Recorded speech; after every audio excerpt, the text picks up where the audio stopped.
Bonjour à tous, bienvenue à cette Innovation Corner consacrée aux technologies innovantes dans les grands projets d'infrastructure. On va commencer dans une trentaine de secondes, le temps que les dernières personnes s'installent devant leur écran tranquillement.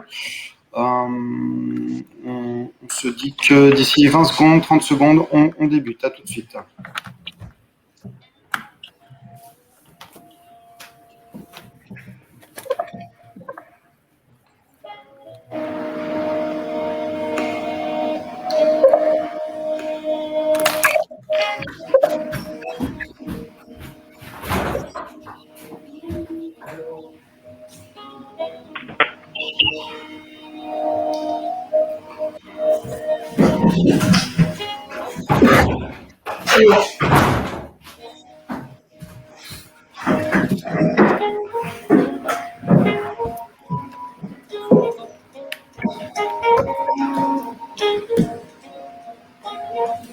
On commence d'ici une quinzaine de secondes.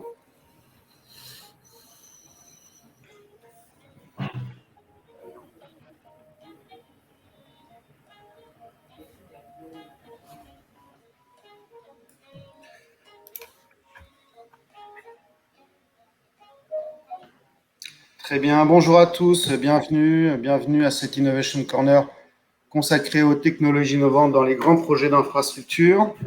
On va démarrer cette présentation. Donc, enchanté, bonjour à tous, je suis Benjamin Gans, je suis directeur grand compte de la relation avec les grands comptes chez Cap Digital et je serai l'animateur de cette matinée. On va passer 2 heures ensemble. J'espère que le son est bon de votre côté. Pendant les tests, il avait l'air de l'être pour tous nos intervenants. Je vous demanderai d'utiliser l'onglet de chat pour tout ce qui concerne les questions techniques. Et si vous souhaitez interroger un intervenant pendant sa présentation, n'hésitez pas à le faire en utilisant l'onglet questions. Cette séquence sera bien entendu, comme les précédentes, disponible en replay pour toutes les personnes qui sont inscrites. Et si vous souhaitez la partager avec vos collègues. Alors, le programme des Innovation Corner est toujours riche. On construit avec et pour nos adhérents grands comptes. Il est aussi disponible pour nos invités. Voilà les séquences que nous avions traitées en fin d'année dernière sur la sobriété numérique, sur les technologies de confiance dans la Smart City, sur l'innovation dans la logistique urbaine et sur l'économie circulaire dans la ville. J'indique à tout notre public et même nos intervenants que s'ils souhaitent les revoir, c'est tout à fait possible. Elles sont disponibles sur notre chaîne YouTube ou sur notre replay Live Store. En 2021, pour le premier semestre, nous avons 3 séquences qui sont programmées. La première a été consacrée à l'automatisation de l'IA. Elle a eu lieu en présence d'Olivier Zrati.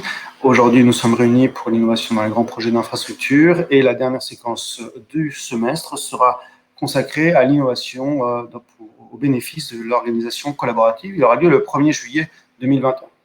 Je rappelle que les Innovation Corners, c'est un dispositif que nous avons créé et dont l'objectif est de valoriser le partage de connaissances, le retour d'expérience et l'expertise au bénéfice et pour nos grands comptes, en faisant témoigner des PME, des startups adhérents de Cap Digital et également des experts, des membres grands comptes qui ont des retours d'expérience intéressants à faire valoir sur les thématiques qu'on sélectionne avec eux. Au programme de cette matinée, on va traiter d'un sujet d'actualité, c'est le partenariat que vous avez sans doute vu passer entre Bouygues Construction et Dassault Systèmes. Et on a 2 membres éminents de ces organisations qui viendront nous en parler. Ensuite, nous avons un invité de marque, c'est Antoine Duswish, directeur innovation de la Solidéo, qui viendra nous parler de l'innovation au service d'un héritage bâti des jeux durables et inclusifs. Ensuite, de l'école des ponts, c'est Romain Ménil, qui nous parlera d'infrastructures durables, que peuvent les nouvelles technologies. Et ensuite, nous aurons les 3 témoignages de PME et startups adhérents du pôle, avec en premier, c'est Milly Ting de Lily.ai, l'IA appliquée aux grands projets. Ensuite, c'est Jean-Guillaume Després qui nous parlera du projet Euromed. on terminera avec Laurent Péguré de Boulders sur la maîtrise prédictive du risque performantiel. Voilà. On va pouvoir commencer cette séquence. Donc, je suis ravi de l'animer ce matin et d'accueillir pour cette première intervention Simon Hufto et Bertrand de Pay4You. Simon, Bertrand, je vous laisse la parole. Vous pouvez partager votre présentation dès maintenant. Merci Benjamin. Alors je vais commencer par partager mon écran et présenter. Vous allez voir maintenant mon écran. Très bien. Donc je m'appelle Simon Hufto, je travaille chez Dassault Systèmes et je suis en charge de la stratégie pour un secteur d'activité qu'on appelle les infrastructures et les villes.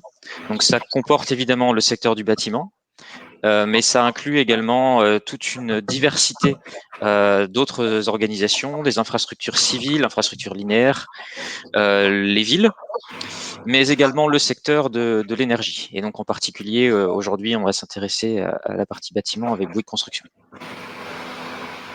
Bonjour, Bertrand de Pay4You, moi je suis chef de service chez Bouygues Construction et j'ai en charge le pilotage opérationnel du projet PMNP qui héberge chez Bouygues le partenariat entre Bouygues Construction et Dassault Systèmes.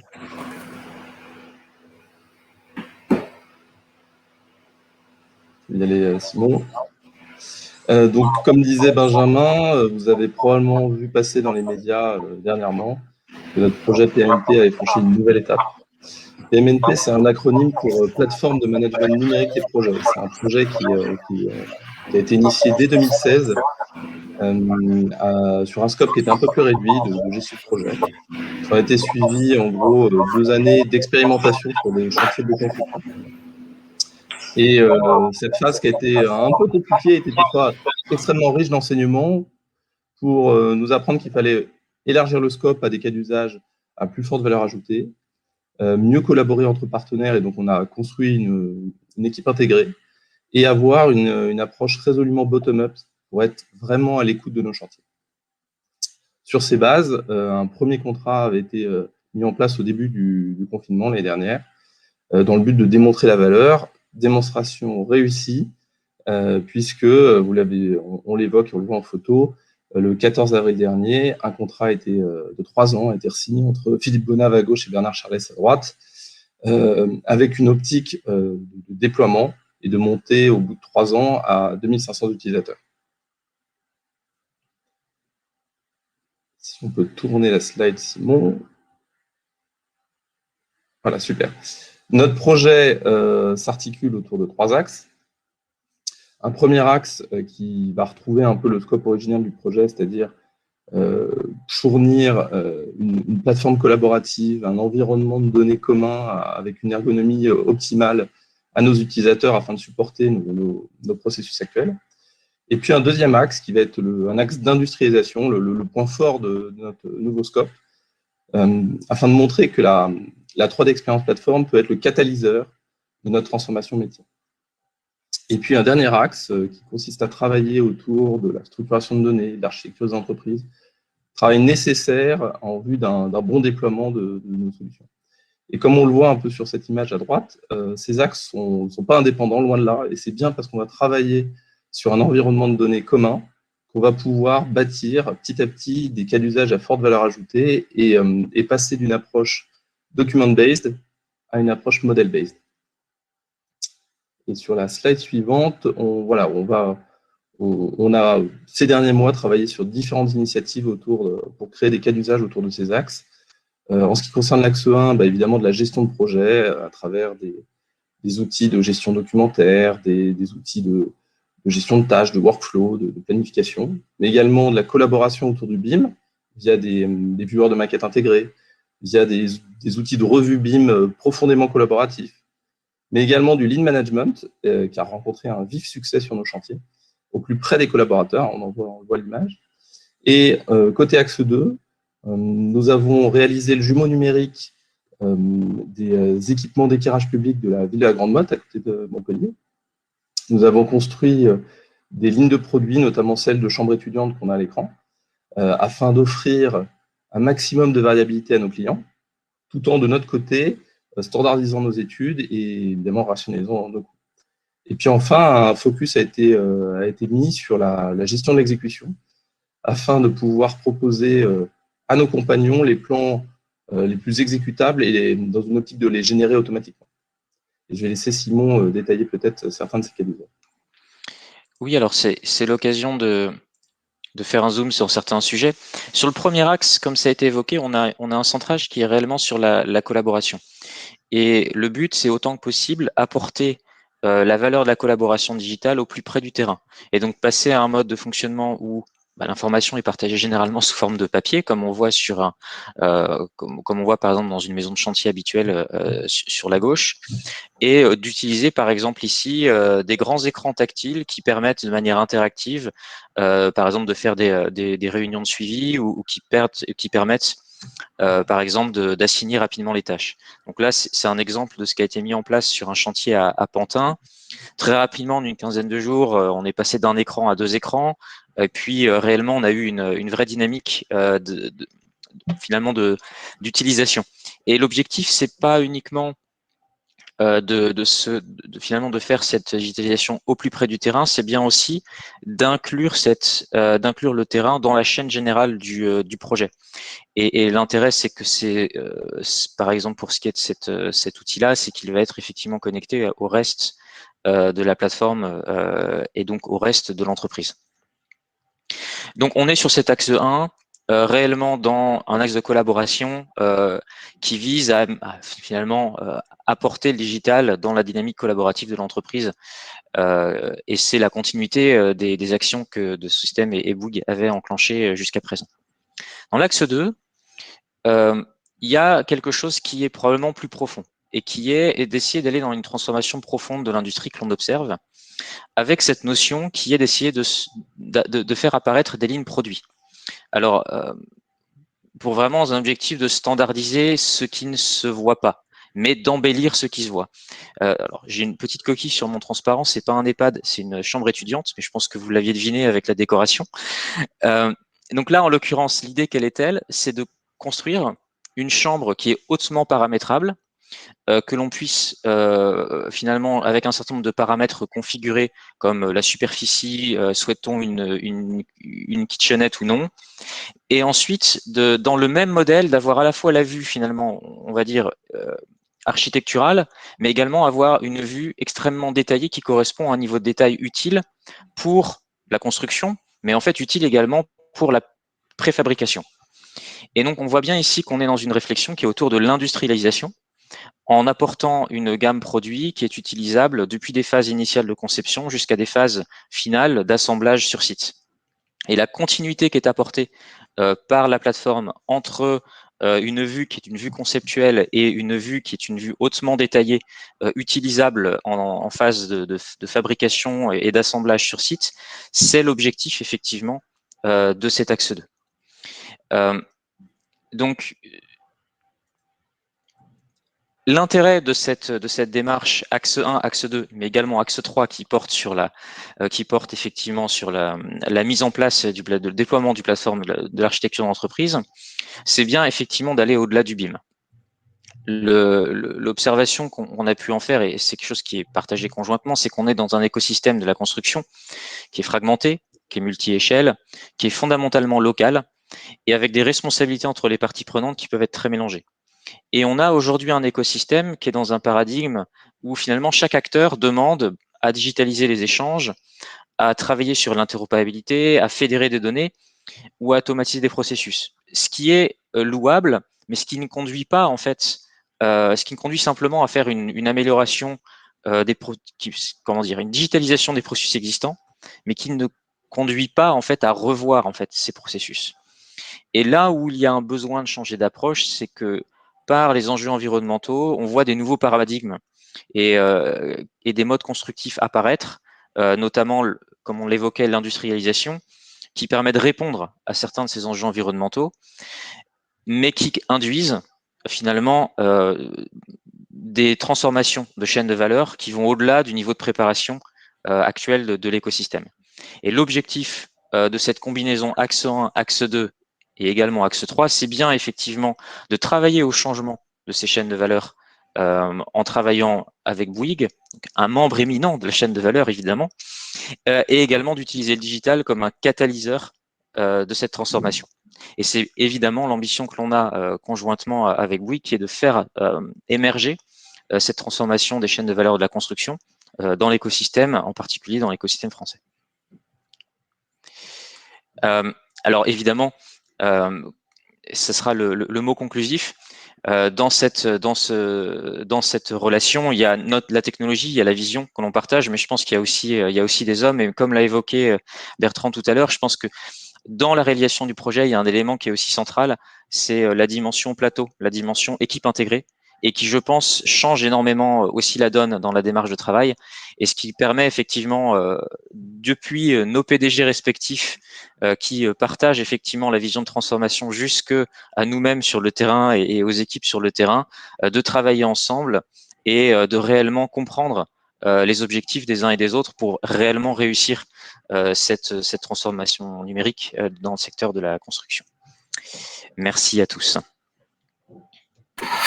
Merci beaucoup Simon, merci Bertrand. Je ne sais pas si certains d'entre vous ont des questions, c'est le moment de les poser. Ce partenariat est opérationnel dès maintenant. Quel est le calendrier? Ce partenariat est opérationnel, oui, dès maintenant, et même depuis ce que j'expliquais un peu l'historique depuis quelques années. Oui. On travaille en équipe intégrée depuis, on va dire, le début de 2020. Et oui, il est effectif, il se déploie de plus en plus sur nos projets. Et aujourd'hui, c'est une réalité dans l'entreprise. Donc il y a des réalisations concrètes aussi. Donc. Il y a des réalisations concrètes, ce qu'on voyait sur Pantin, qui est d'ailleurs à l'écran, hein, puisque la signature du partenariat, et c'était très important, a eu lieu sur chantier, devant les équipes qui utilisent la plateforme régulièrement, devant nos chefs de chantier qui utilisent la plateforme. Donc oui, on commence à voir, on évoquait la Grande Motte, on évoque Pantin, les chambres étudiantes. On a de plus en plus de chantiers, de projets, peut-être au début sur des petites parties, mais qui utilisent la plateforme, et ça a vocation évidemment à grossir. Ok. Je ne sais pas s'il y a des questions. C'est le moment de les poser, ou si elles vous viennent par ailleurs, n'hésitez pas à le faire en utilisant l'onglet questions. On est ravis de vous avoir eu, Simon et Bertrand, pour cette annonce de ce partenariat entre deux adhérents grands comptes de Cap Digital, le groupe Bouygues et Dassault Systèmes. Il y a une question là de Stanislas. Comment les équipes prennent en main l'outil? Tu veux répondre, Bertrand? Oui, je peux répondre. Après, tout dépend. La 3D Experience Platform, c'est une boîte à outils, parce qu'on va rester dans le milieu de la construction. C'est une boîte à outils, donc tout l'enjeu et la plateforme le permet de préparer des environnements de projet qui choisissent les bons outils pour les bons use cases. Sur le chantier de Pantin qu'on évoquait à l'instant, en une demi-heure, je ne vais même pas parler de onboarding, on parle de formation, on va parler d'onboarding. En une demi-heure, les collaborateurs prennent en main l'outil. Donc c'est très très rapide. Effectivement. Peut-être je peux dire un mot également. Oui. Je pense qu'il y a effectivement derrière le mot équipe, il y a aussi une pluralité de profils. Il va y avoir des profils qui vont des profils effectivement plutôt compagnons, qui vont utiliser des outils comme ceux qu'on a vus sur Pantin. On peut aussi avoir des profils qui vont plus être sur des profils ingénieurs et qui vont utiliser potentiellement d'autres applications. On a vu dans les visuels des outils de design. Pour les personnes un peu expertes, je pense que les personnes auront pu reconnaître l'outil CATIA. Il est évident que l'outil CATIA nécessite pas tout à fait les mêmes compétences que l'outil Lean. Dans un cas, c'est plutôt 30 secondes. Dans l'autre, effectivement, il faut un peu plus d'expérience.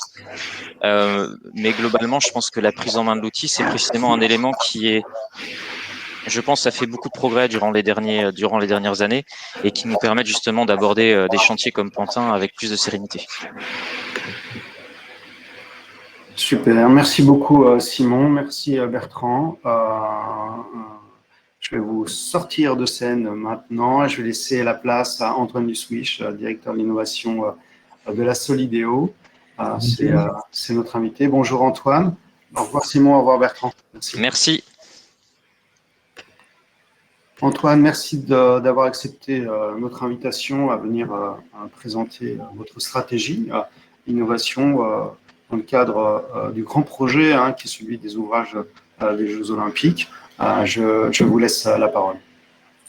Bonjour et merci de m'avoir proposé donc, de présenter une stratégie d'innovation et comment on met l'innovation au service.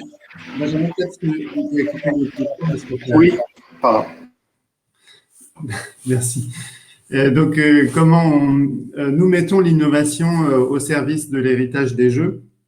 Alors, les Jeux, vous connaissez, on ne mesure pas toujours l'importance de cet événement qui rassemble 10 500 athlètes pour les Jeux Olympiques, 4 500 pour les Jeux Paralympiques, 50 000 volontaires, mais surtout 4 milliards de téléspectateurs. C'est l'événement le plus télévisé, c'est gigantesque, 13 millions de billets vendus. Que fait la Solideo là-dedans? Peut-être slide suivante. La Solideo réalise les ouvrages pérennes de deux façons, en étant directement maître d'ouvrage et en supervisant les 29 maîtres d'ouvrage des Jeux. Ces ouvrages, donc, ce sont 62 projets qui représentent un budget cumulé de 3,2 milliards qui sont financés par 1,4 milliard d'argent public qui sont apportés par la Solideo, qui concentre tous les financements de 12 financeurs publics, parmi lesquels l'État en premier lieu, ensuite la région, la ville de Paris, le département de Seine-Saint-Denis, le département des Hauts-de-Seine, les établissements publics territoriaux qui sont concernés par les ouvrages. Et donc, le budget, traditionnellement, on dit que le budget des Jeux de Paris, c'est 7 milliards, et donc c'est 3,2 milliards d'ouvrages, avec donc majorité de financements privés qui sont en fait les investissements des opérateurs immobiliers, des promoteurs, et puis 3,8 milliards d'euros pour l'événement lui-même qui comprend l'aménagement des sites temporaires, enfin tout ce qui est temporaire, et puis les opérations, la partie média, etc. Et donc ça, c'est la partie du comité d'organisation des Jeux, donc qu'on appelle vulgairement Paris 2024, et qui est donc présidé par Tony Estanguet. Donc, pour le début du chemin de la Solideo intervient donc après Lima, là, fin 2017. On est 45 mois après. On est globalement dans les temps, même on est dans les temps. Il nous reste exactement 30 mois et 28 jours. Nous, notre cap, notre horizon, c'est le 31 décembre 2023, date à laquelle on livrera les ouvrages à Paris 2024. Alors, ces ouvrages, ce sont en particulier deux grands projets d'aménagement, un emblématique, donc le village des athlètes et le village média, mais ce sont aussi des ouvrages d'art, donc des franchissements de la Seine, de l'autoroute A1, de la 86, ce sont l'échangeur aussi Playel.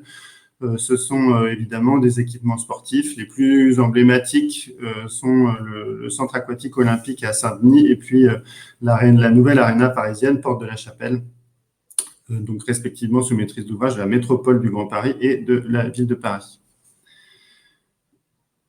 Alors, assez vite, on se pose la question du pourquoi la France fait les Jeux, pourquoi Paris accueille les Jeux, etc. Alors, évidemment, la fierté et le plaisir d'accueillir un événement de cette importance, sans doute le premier grand événement heureux planétaire post-Covid, ne compte pas pour rien. Mais évidemment, ça ne peut pas être la seule raison. Cette question des ouvrages pérennes, puisque ça deviendra des équipements pour la ville, des bureaux, des logements, des nouveaux quartiers, donne une résonance, enfin une réalité tout à fait concrète à la notion d'héritage, qui est un peu le mot valise des Jeux. Et donc, on apporte un héritage nous construit.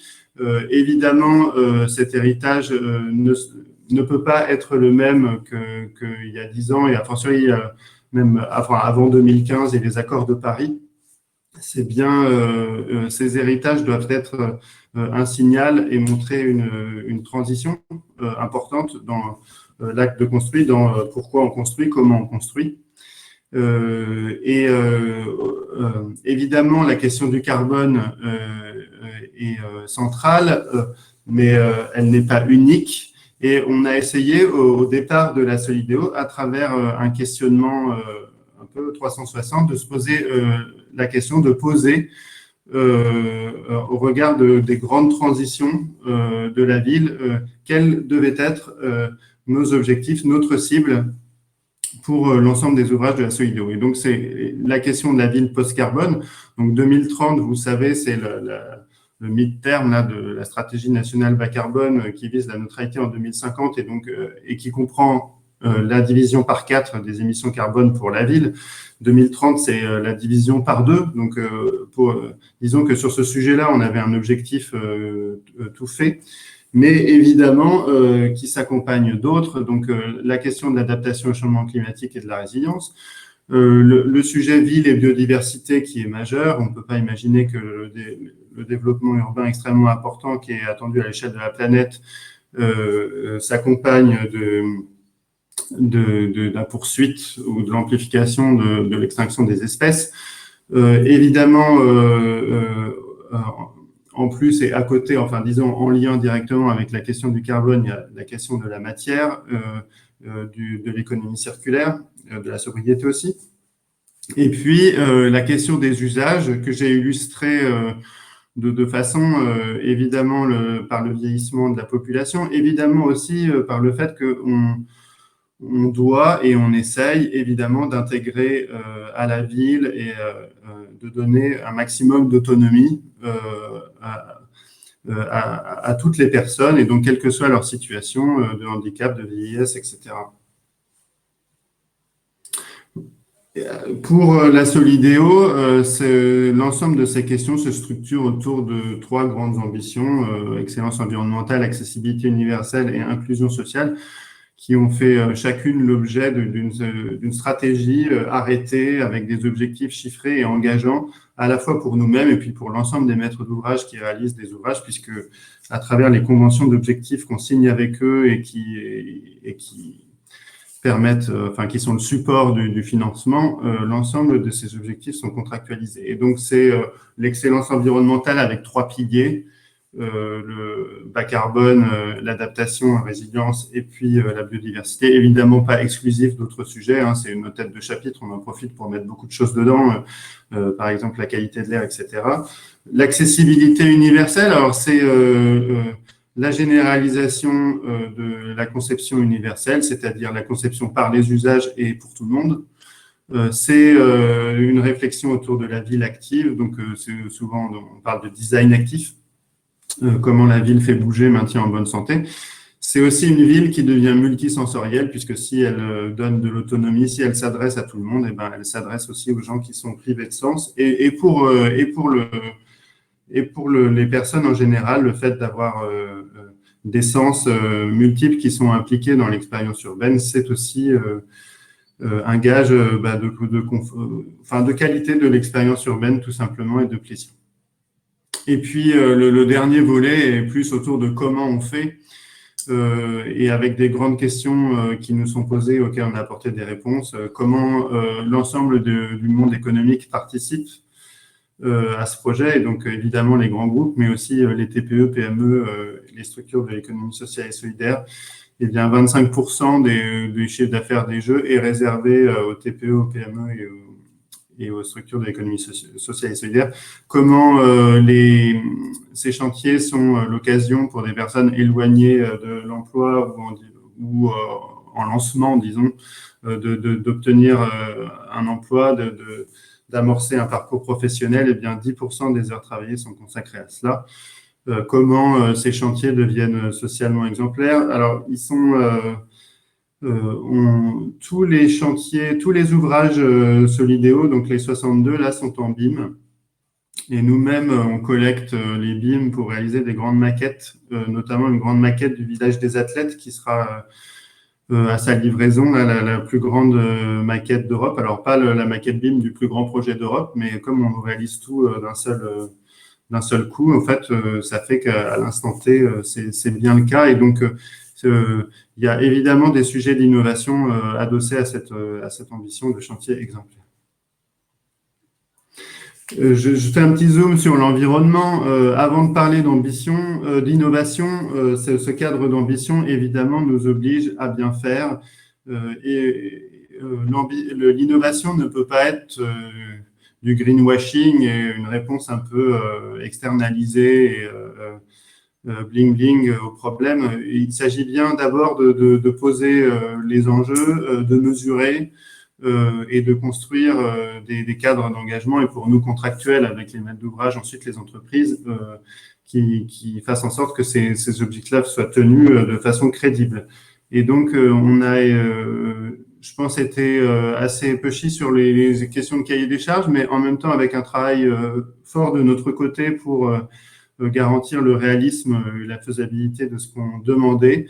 Et évidemment, le retour des entreprises et des maîtres d'ouvrage impliqués dans ces projets a bien montré qu'on avait été à l'origine de plusieurs transformations de la façon de construire et de s'organiser de leur côté. Mais donc, sur certains sujets, on est allé assez loin. Par exemple, sur la question de l'adaptation au changement climatique, on s'est fait donner par Météo France des fichiers météo pour les horizons actuels 2024-2050 en année normale, en année caniculaire. Et on a défini des objectifs de confort et on a demandé à l'ensemble des opérateurs, dès la phase candidature, dès le concours, en fait, de simuler la performance climatique de leur bâtiment, logement par logement, chambre d'athlète par chambre d'athlète en phase jeu. Vous savez qu'on a toujours deux phases de projet, une phase jeu, qui est par exemple pour le village des athlètes très cloisonné, avec beaucoup d'ascenseurs, pas de cuisine, puisque tout le monde va déjeuner à la Cité du Cinéma. Et puis une phase héritage où ces logements athlètes deviennent des logements familiaux, des bureaux, etc. Avec différentes typologies, avec 30% de logement social et 70% d'accession. Enfin, donc, un vrai projet urbain avec des commerces en rez-de-chaussée, avec des services.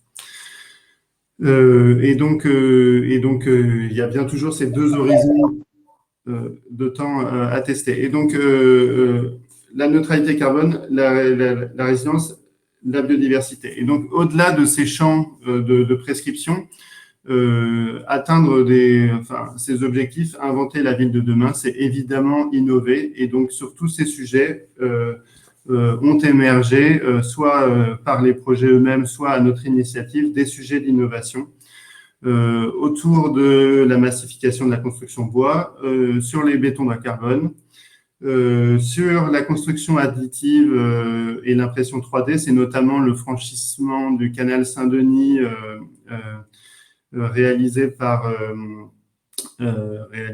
Fraissinet avec Lafarge et la start-up de Rungis X3 qui fait ça. Sur la question de la déconstruction et du réemploi, on a aussi travaillé sur des solutions de qualité de l'air en intérieur, notamment avec Aldes, mais avec aussi Dalkia Smart System, et aussi en Open Innovation. Et puis à l'extérieur, j'y reviendrai. On a travaillé sur la modélisation de l'évapotranspiration et la conception des espaces publics. On a travaillé sur des choses autour de la biodiversité. C'est pas le sujet sur lequel on est le plus avancé. On va encore avoir des appels à projets sur ce sujet-là. On travaille sur l'accessibilité universelle. Alors sur les espaces publics, on a lancé un partenariat d'innovation vraiment important sur ce qu'on a appelé la signalétique multisensorielle et inclusive. Nous, on considère qu'aujourd'hui, il n'existe pas de signalétique qui s'adresse à tout le monde. Alors pourtant, il y a beaucoup d'expériences qui sont lancées et il y a des acquis, notamment en lien avec des démarches artistiques, multisensorielles. Enfin, il y a pas mal de choses qui existent, mais qui ne sont pas rassemblées dans une grammaire un peu réplicable. Et donc, c'est l'objet de ce partenariat d'innovation. Sur le mobilier urbain aussi, sur pas mal de réflexions autour de qualité d'usage. On a notamment un projet en cours avec Nexity qui est très intéressant à ce sujet. Et puis, le dernier volet qui est extrêmement important, une fois qu'on a construit différemment, qu'on a innové, qu'on a apporté des bâtiments qui sont un peu différents de ce qu'on faisait avant, qu'on a apporté des solutions techniques nouvelles, comment l'habitant, l'usager se l'approprie, ça, c'est un sujet qui nous semble majeur. Et donc, plutôt que de pousser des réflexions autour de la Smart City, même si évidemment c'est très lié, on préfère parler, nous, de Smart Citizen. Ça correspond aussi au fait qu'on est un peu étoile filante et qu'on n'est pas en train d'organiser les services publics et des collectivités. Mais on pense que nos ouvrages ont le potentiel d'innovation, aussi des réponses suffisamment structurantes aux enjeux qu'on a voulu poser au départ, pour que ce soit l'occasion de poser cette question-là de façon réplicable et pas une bonne fois pour toutes, bien entendu, mais avec un vrai jalon à l'horizon 2024. Comment finalement on arrive à ce que des porteurs de projets, donc développent des solutions au service des gens, peut-être au service des collectivités qui peuvent être tiers et évidemment partie prenante de cette ambition-là, parce qu'il ne s'agit pas de dire juste on va manger moins de steak et on va éteindre la lumière. Il y a bien la plupart de nos émissions carbone sont des émissions indirectes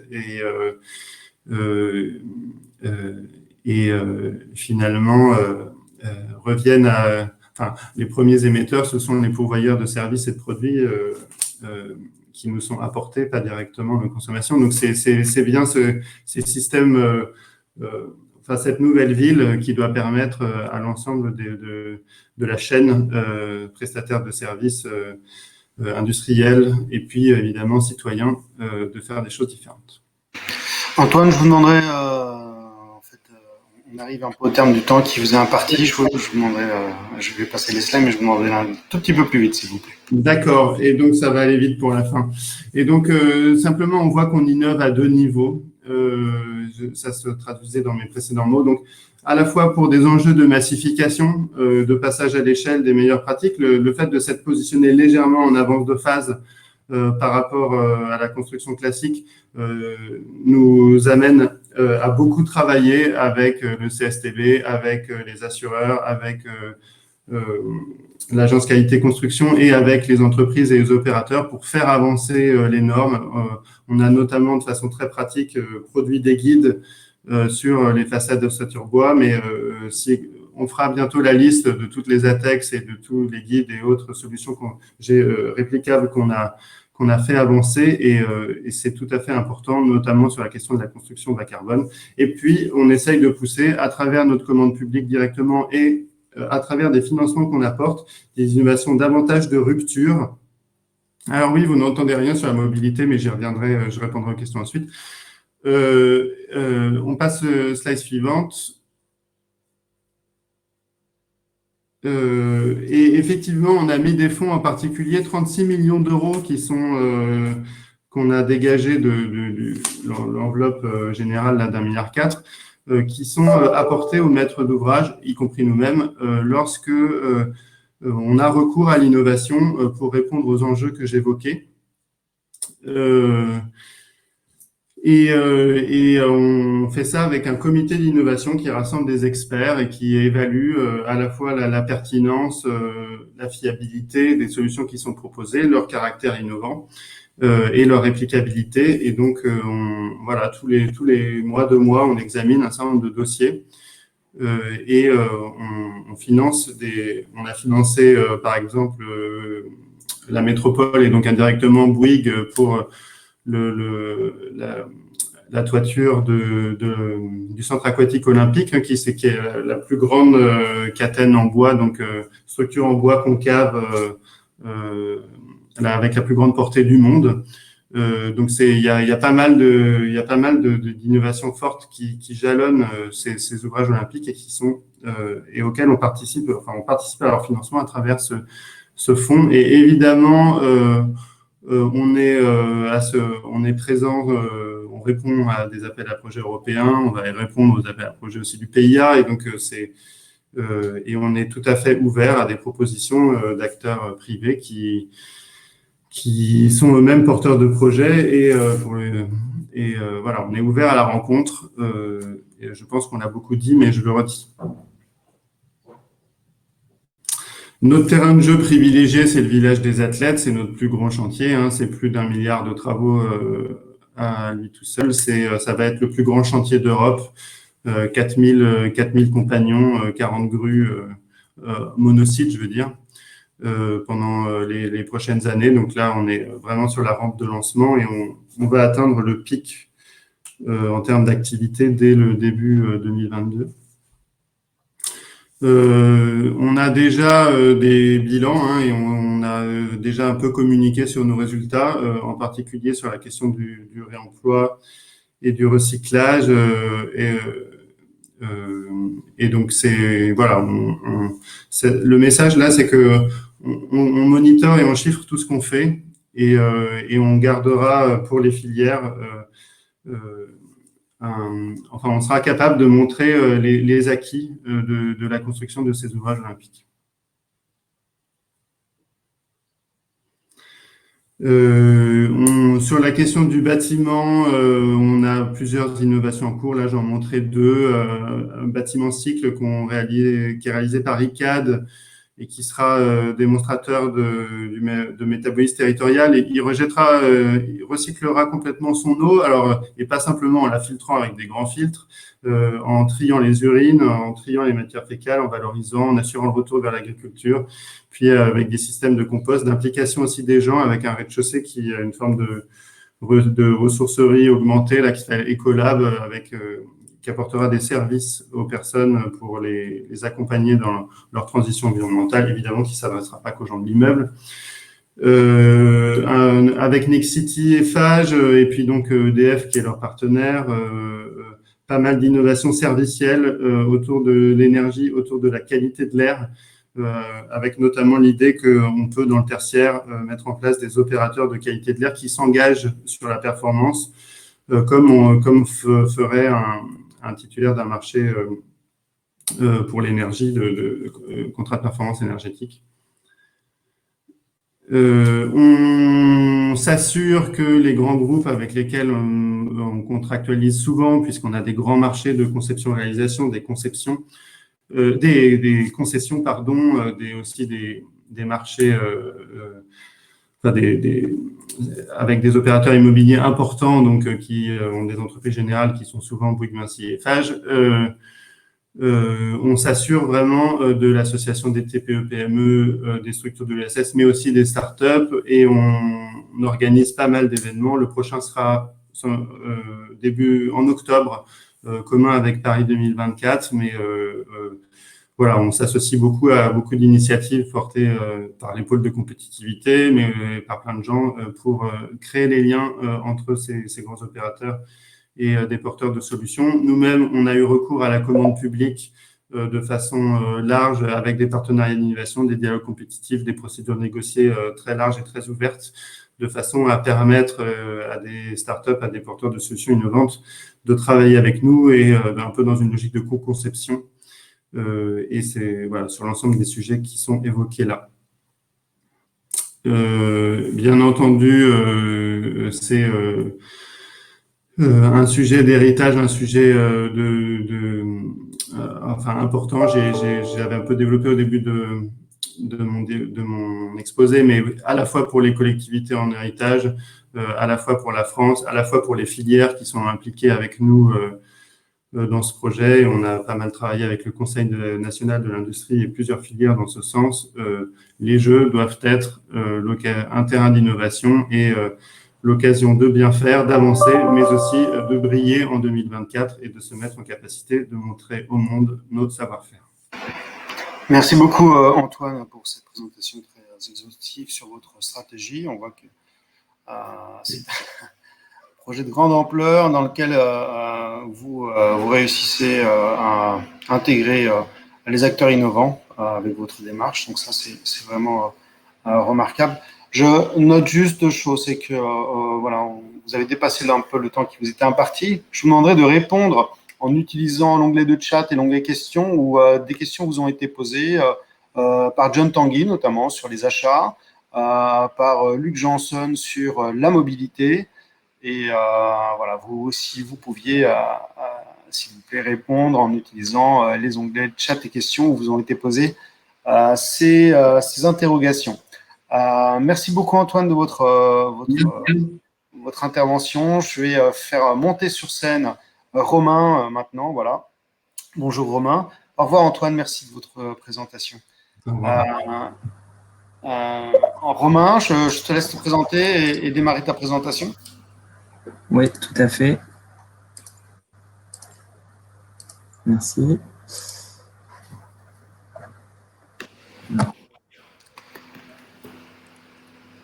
Bonjour à toutes et à tous. Et donc merci à Benjamin et Cap Digital de m'avoir invité à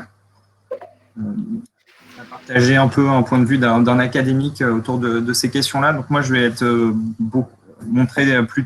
illustrer mon propos par des réalisations évidemment bien plus modestes que ce qu'on a vu auparavant. Et j'ai plutôt formulé ça sous forme d'une question. Et je pense que finalement, l'exposé précédent a déjà en soi répondu à pas mal de choses. Donc, que peuvent les nouvelles technologies ah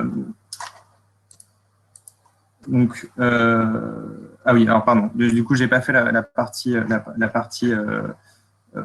juste pour me présenter. Donc, je travaille à l'école des Ponts Paris Tech, qui est une grande école d'ingénieurs. Et donc, je vais vous présenter vraiment une petite partie de ce qui est fait à l'école, puisqu'on publie à peu près environ 1000 publications scientifiques par an. Donc là, c'est vraiment un zoom sur des sujets très particuliers. Évidemment, l'infrastructure, les transports, la construction, c'est le cœur de métier historique de l'école depuis quasiment 300 ans.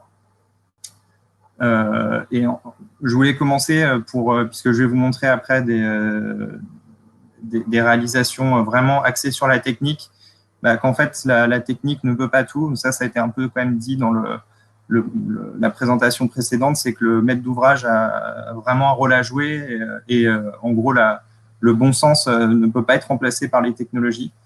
Donc, ici, on voit une image de l'autoroute de Los Angeles qui a été élargie dans le but de fluidifier le trafic. Et ça a eu l'effet absolument inverse à cause de ce que les économistes appellent l'effet rebond. Tout simplement, les gens ont eu plus l'occasion de prendre la voiture puisqu'il y avait plus d'infrastructures et du coup, le résultat, c'est qu'il y avait plus de bouchons.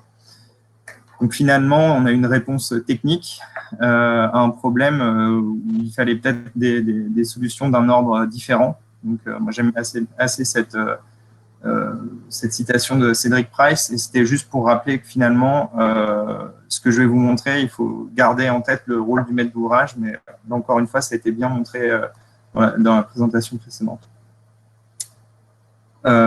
Ensuite, je vais vous parler de l'infrastructure durable, donc en restant à la hauteur de ce que peut apporter une solution technique, notamment un constructeur.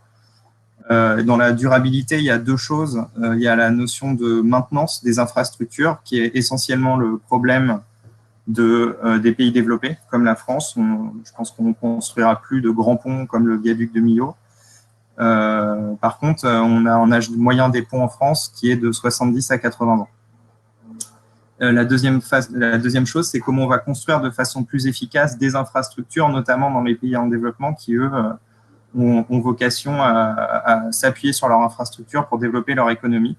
Et là, on rentre dans les questions d'impact environnemental des infrastructures qui est non négligeable, que je vais rappeler plus tard. Donc, je vais vous montrer deux projets pour illustrer un peu les enjeux autour de ça. Donc, c'est deux collaborations qu'on a eues. La première, c'est avec Getlink, qui est une filiale d'Eurotunnel, avec le laboratoire Navier et l'école des ponts Paris Tech. Et donc, c'est animé scientifiquement par Gilles Forêt.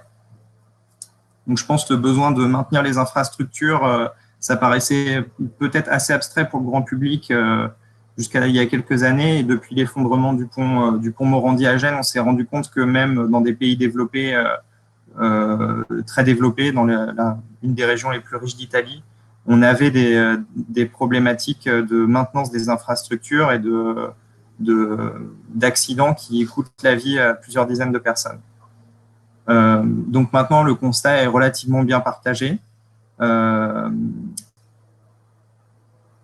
voilà, le constat est relativement bien partagé et il va rester un certain nombre de défis techniques si on veut assurer une maintenance et éviter que ce genre d'incident se reproduise. Le premier défi, c'est de connaître l'état des infrastructures. Donc, pour rappeler des ordres de grandeur, si je parle que des ponts qui représentent vraiment une partie infime des infrastructures en France, puisqu'il y a aussi les routes, les voies ferrées et puis tous les conduites d'eau, etc. Les ponts, c'est 200 000 à 250 000 ponts en France. On ne sait pas exactement combien il y en a. Puisqu'il y en a qui sont gérés par des concessionnaires privés, il y en a qui sont gérés par l'État, des collectivités locales, etc. Donc déjà, avoir une photo à l'instant T de l'état des infrastructures, c'est quelque chose qui est assez difficile. La deuxième chose, c'est une fois qu'on connaît l'état, ça va être de planifier des actions correctives, donc être capable de planifier de la maintenance. Et donc ça nécessite d'avoir un diagnostic assez fin de l'état des infrastructures qui permettent une prise de décision. Et la dernière chose, c'est de mettre en œuvre ces actions. On oublie assez souvent ça, mais il faut des gens qualifiés pour maintenir ces infrastructures. Et c'est pas dit aujourd'hui qu'on ait assez d'ouvriers qualifiés en France pour réparer toutes nos infrastructures. Donc ça va amener certaines problématiques. Donc après, comme ça a été dit dans les autres présentations, tout ça est lié en fait, et on a besoin d'avoir une approche un peu transverse pour régler ces questions-là. Donc le défi technique, la solution pour connaître l'état des infrastructures, ça va être d'être capable de capter les données d'une certaine façon. Et je vais passer assez vite sur la deuxième partie, qui est finalement pour planifier des actions correctives, on a besoin d'interpréter les données. Et ce qui est important de se rappeler, c'est qu'il y a une notion de responsabilité juridique qui est engageante dans le cadre d'ouvrages d'infrastructure. C'est que c'est un ingénieur structure qui va s'engager et en général, il s'appuie sur des modèles physiques prédictifs. Donc ça, c'est pas encore des choses qu'on est capable de déléguer à de l'intelligence artificielle en fin de chaîne. Et ça a besoin d'être validé par quelqu'un qui a un calcul de résistance des matériaux. Donc ça va conditionner la façon dont on va capter les données, en fait. Il faut que les capteurs puissent donner des données qui sont interprétables. Ça, c'est la demande numéro 1 des personnes qui gèrent des infrastructures qui viennent travailler avec l'école des ponts. Et finalement, sur le dernier point, je vais en parler dans l'autre partie de la présentation, mais on va parler d'automatisation et puis de nouvelles technologies, de nouveaux matériaux. Donc, pour illustrer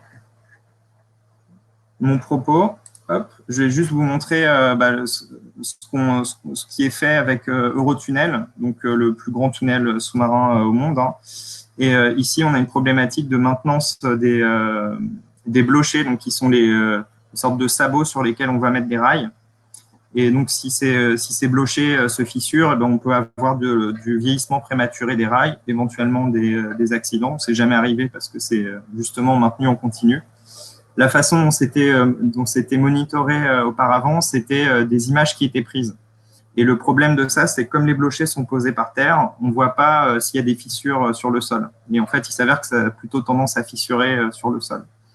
Donc en fait, il y a un dispositif de mesure qui a été breveté en commun entre l'école des ponts et Eurotunnel pour venir prendre des données. Donc ici, on lance une bille en acier sur le blocher. On va mesurer la vitesse de déplacement avec un vibromètre laser et on va faire une analyse fréquentielle. C'est un peu comme si vous tapiez sur un verre avec un couteau et en fonction de la note que fait le verre, vous allez savoir s'il est cassé ou pas. Donc pour ça, il y a des modèles mécaniques qui tournent derrière. Et en fait, tout ça, c'est sur une plateforme qui est localisée dans le tunnel et puis qui va, toutes les nuits, en fait, pendant quelques heures, venir observer les blochers. Donc ça permet de faire à peu près 5000 blochers par nuit. Donc c'est une fréquence assez importante. Et du coup, la maquette, le jumeau numérique du tunnel sous la Manche est mis à jour constamment, en fait. Et ça permet de planifier les opérations de maintenance.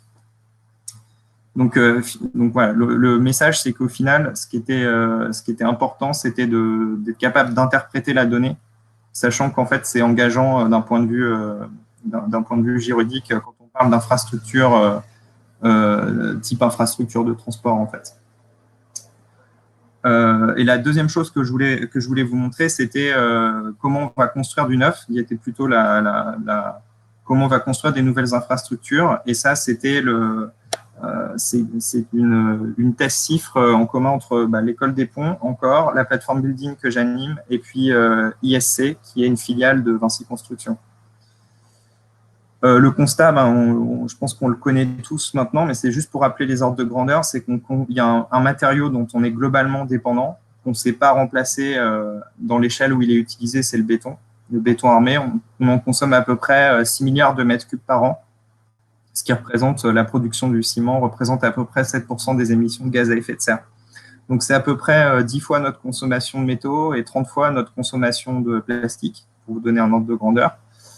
Et donc, la Chine a consommé autant de béton en 2017, 2018, 2019 que les États-Unis pendant tout le XXe siècle. Donc ça, c'est pour vous donner l'ordre de grandeur aussi de à quel point on est globalement dépendant de ce matériau. Et donc, on a un impact évident en fait sur l'environnement, et même au-delà du réchauffement climatique, on a aussi un impact sur l'épuisement des ressources, parce qu'il y a beaucoup d'endroits où le sable alluvionnaire n'est plus vraiment disponible. Et ce qui est intéressant, c'est quand on regarde une centaine d'années en arrière, et les projets qui étaient des optimums économiques, c'était des projets qui mettaient en œuvre très peu de matériaux et qui étaient vraiment très, très économes. Donc ça, c'est un pont d'Eugène Freycinet qui a plus de 100 ans, qui a été fait il y a plus de 100 ans. Et aujourd'hui, ce pont-là ne serait pas du tout un optimum économique parce qu'il est beaucoup trop ouvrageux, en fait. Donc, si on a une évolution, en fait, si on regarde l'évolution au cours du XXe siècle, c'est très schématique, mais le coût du travail a augmenté à cause, ou grâce plutôt, aux nouvelles réglementations qui ont visé à améliorer la santé des travailleurs.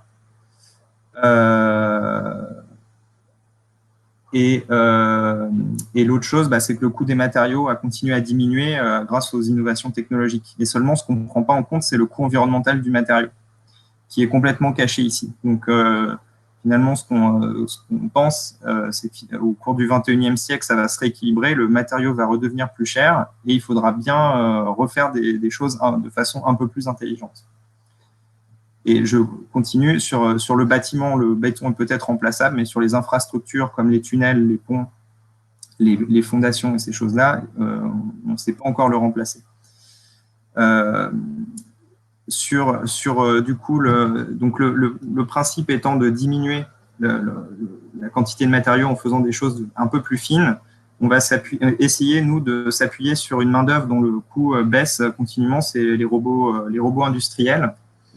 Donc, on voit que le coût a été divisé par 7 en 20 ans. Donc, ça continue pour l'instant à suivre cette trajectoire avec des modèles prédictifs de plusieurs cabinets de conseil ou fonds d'investissement. Et tout ça, ça nous a amené à une réflexion en commun avec Vinci et donc avec ISC et à proposer en fait une solution où on ferait de la mass customization. Donc, ça rejoint un peu le premier exposé de Dassault.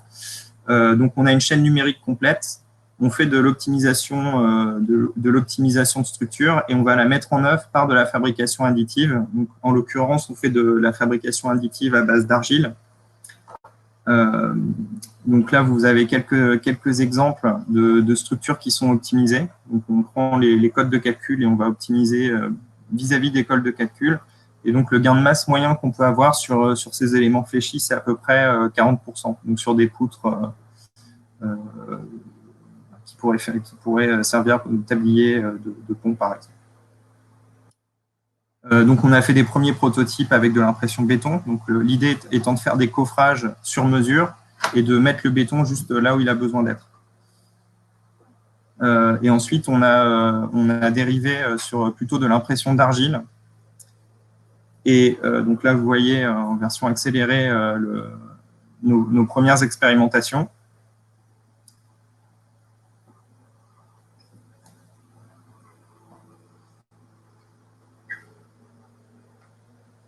on va couler du béton et en fait, on a l'argile qui a juste servi de coffrage. On peut la récupérer et la recycler, alors pas à l'infini, mais on peut la recycler un certain nombre de fois.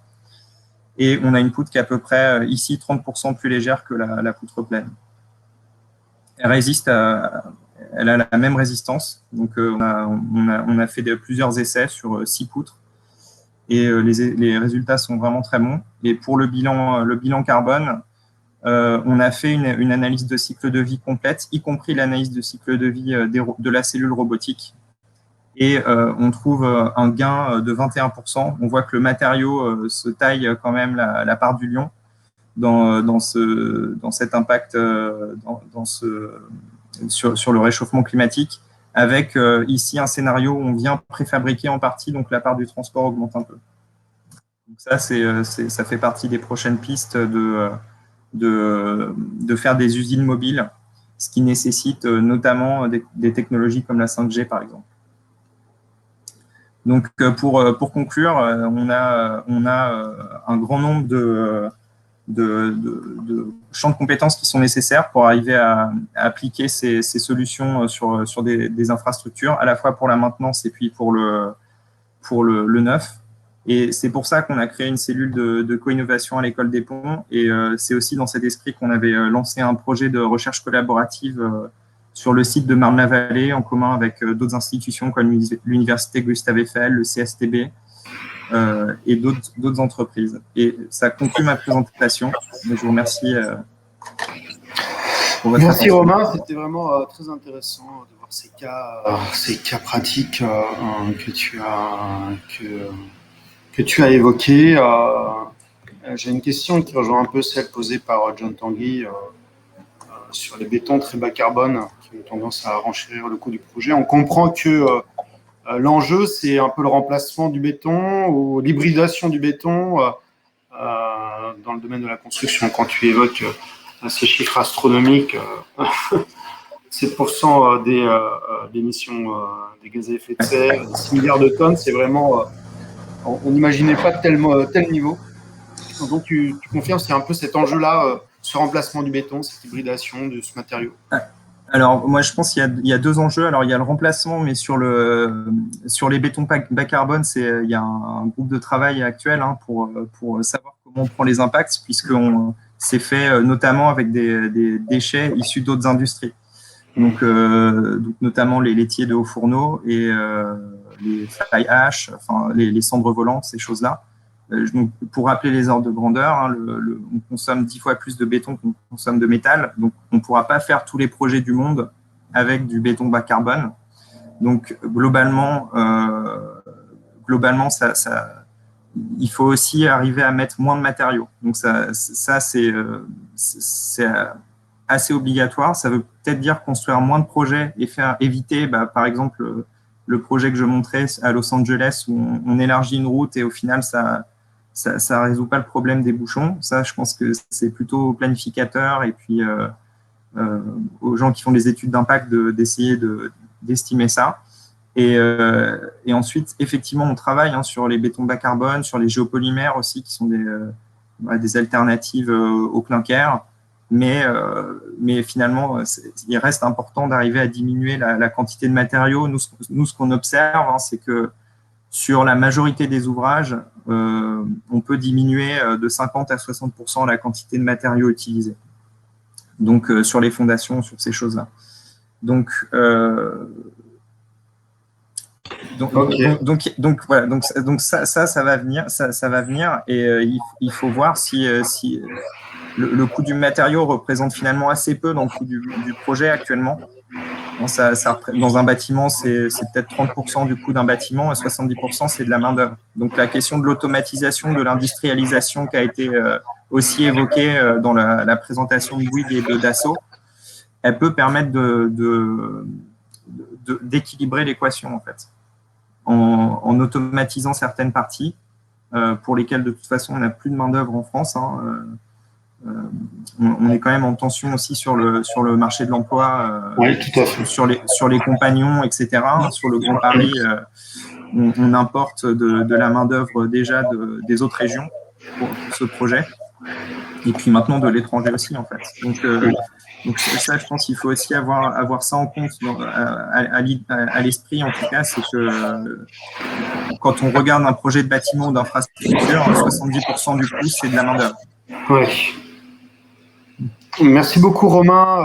Je pense qu'il y a John Tanguy qui travaille sur ces mêmes enjeux, avec qui tu peux échanger si tu le souhaites dans l'onglet de chat. Je te remercie beaucoup et je vais donner maintenant la parole à Milly Ten de Lily.ai, qui va nous parler très concrètement de quelle manière on peut améliorer les performances d'exécution des grands projets.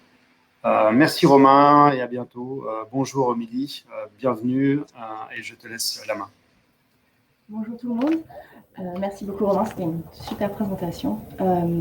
Alors du coup, moi je vais partager mon écran. Alors j'ai mis ta présentation, tu peux aussi à moins qu'elle échange.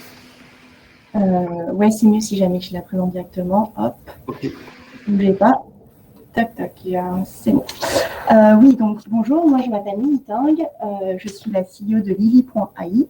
Donc Lily.ai, c'est une start-up et notre métier du coup, c'est l'intelligence artificielle au service des grands projets. Donc très rapidement à propos de moi, donc moi je viens du monde des grands projets, plutôt côté contrôle de gestion. Ma grande spécialité, c'est Excel, pour la petite histoire. Et un jour, mon vice-président est venu me voir en me disant « Milly, toi qui sais manipuler les grandes bases de données, entre parenthèses numériques, mais bon, ça, il n'a pas précisé. Il est venu me voir avec 18 années de data et il m'a demandé de reconstruire l'historique de ce qui s'était passé de manière à ce qu'on soit capable d'expliquer à notre client pourquoi le projet avait dépassé et pourquoi c'était de sa faute, pour s'éviter en fait des réclamations. Puisque les réclamations dans les grands projets, c'est 1/1000 du budget total. Donc, ce sont des enjeux très, très conséquents. Suite à ça, du coup, moi, j'ai essayé d'enquêter, c'est-à-dire que vu que je ne pouvais pas faire grand-chose avec Excel, puisque c'était de la donnée numérique, c'était du Word, du PowerPoint, de l'Excel, du PDF, du scan, etc. Donc, je suis allée interviewer les gens, et puis on a essayé de lire. On était 50 personnes en train de lire la documentation pour essayer de comprendre ce qui se passait. Et c'est comme ça que malheureusement, on a perdu donc, des dizaines de millions de marge, ce qui est énorme. Et l'entreprise a dû procéder à 200 licenciements. Et c'est vraiment à partir de ce moment-là que ce dont je me rends compte, c'est que c'est ultra grave. En fait, les grands projets, donc c'est des projets ultra ambitieux, comme tous ceux qui ont été présentés aujourd'hui.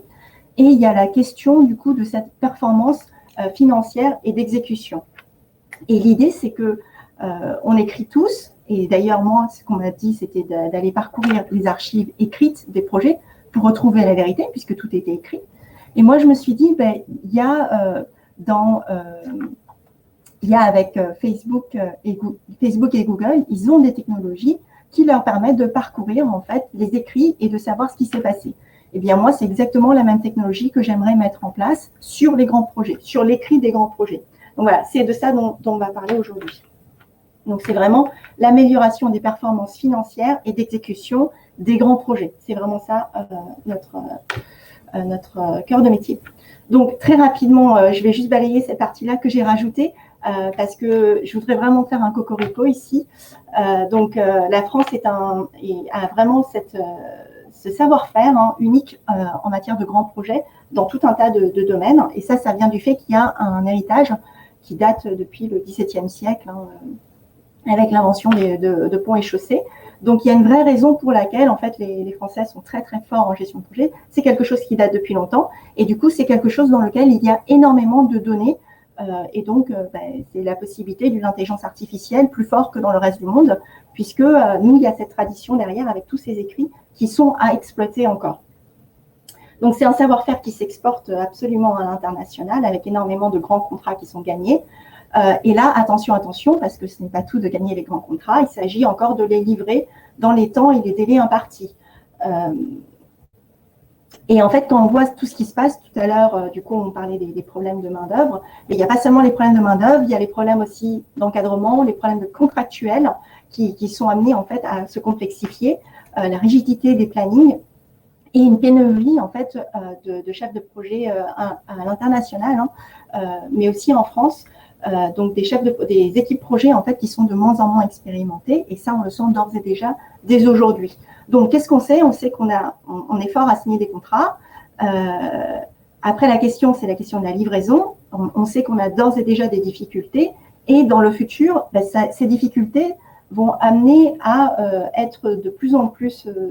Enfin, ces difficultés vont s'intensifier et ce n'est pas qu'en France, ça c'est à l'international. En sachant que quand on est en retard, les enjeux financiers, c'est ultra grave, hein, c'est 1 millième par jour de retard. Et donc là, hein, tout à l'heure, je vous parlais de claims, donc les pénalités qu'on paye lorsqu'on est en retard. 30,7 millions, c'est la moyenne globale. Et 15 mois, c'est le temps sur lequel 30,7 millions est bloqué dans la trésorerie. Personne ne sait qui va payer. Donc, nous, dans ce contexte-là, qu'est-ce qu'on fait? Alors, nous, notre cœur de métier, c'est le NLP, le traitement automatique du langage. Il s'agit simplement de prendre les comptes rendus de réunion, les Excel, les PDF, etc. Donc, tout ce qui est écrit et qu'à l'heure actuelle, on ne sait pas traiter. Donc, tout ce qui est écrit, on va donc extraire ces phrases et puis on va leur permettre une analyse automatique par la machine. Donc là, très typiquement, on a une phrase de compte rendu de réunion, des craquelures sur l'aile droite de l'avion ont été observées et toute cette phrase, en fait, va être analysée automatiquement par la machine. Et quand, en fait, on a énormément de phrases qui sont analysées de manière automatique, c'est là qu'on parle de traitement automatique du langage. Ce sont des technologies ultra matures qu'on utilise d'ores et déjà tous les jours. Donc, nous, qu'est-ce qu'on fait? On va prendre, du coup, les PDF, les scans, les emails, les Excel, la doc, tout ce qu'on écrit, en fait. Et Dieu sait que sur les grands projets, on écrit énormément. Donc, on va prendre tout cet écrit et puis on va en extraire une représentation sur laquelle on va projeter, du coup, une grille de lecture. Pourquoi? Parce que, en fait, si on fait juste l'extraction, après, on a des statistiques qui vont nous dire que, par exemple, dans le projet du Grand Paris, le mot le plus fréquent, c'est Paris, ce qui est absolument inutile. Donc, nous, ce qu'on a besoin, c'est d'enseigner à la machine comment est-ce que je veux qu'il lit les choses de manière à ce qu'il puisse me les présenter de façon simple et que moi, je puisse réutiliser cette information par la suite, soit pour suivre mes projets, soit pour mieux comprendre ce qui s'est passé. Voilà. Et donc, la spécificité de Lily, c'est vraiment à la fois d'avoir cette pipeline d'extraction, donc cette capacité d'extraire de la documentation hétérogène, qui pour le moment est très, très peu exploitée sur les grands projets, si ce n'est pour la lecture et la mémorisation. Ensuite, de projeter par-dessus donc cette modélisation des grands projets de manière à avoir en fait une nouvelle manière de représenter la réalité du grand projet, cette fois-ci en fait à partir de concepts. Donc, le concept, c'est tout simplement c'est une idée, hein, c'est une notion. Et donc, voilà, donc là, on a des concepts qui vont être liés entre eux. Donc, à partir d'une donnée qui est hétérogène et sale, on va avoir en fait une nouvelle représentation qui est très powerful, sur laquelle on va pouvoir du coup poser des questions qui sont précises et s'appuyer sur la documentation pour retrouver ce qui s'est passé. Voilà. Et donc, c'est comme ça que du coup, ah tiens, une petite image. Donc, l'image, c'est Twitter. Donc, sur Twitter, les gens mettent des hashtags, ce qui est génial parce que c'est très facile du coup de suivre les hashtags. On va suivre le hashtag Paris ou le hashtag JO et puis on sait la façon dont les gens en ont parlé. Sauf que dans les grands projets, les gens ne mettent pas de hashtag.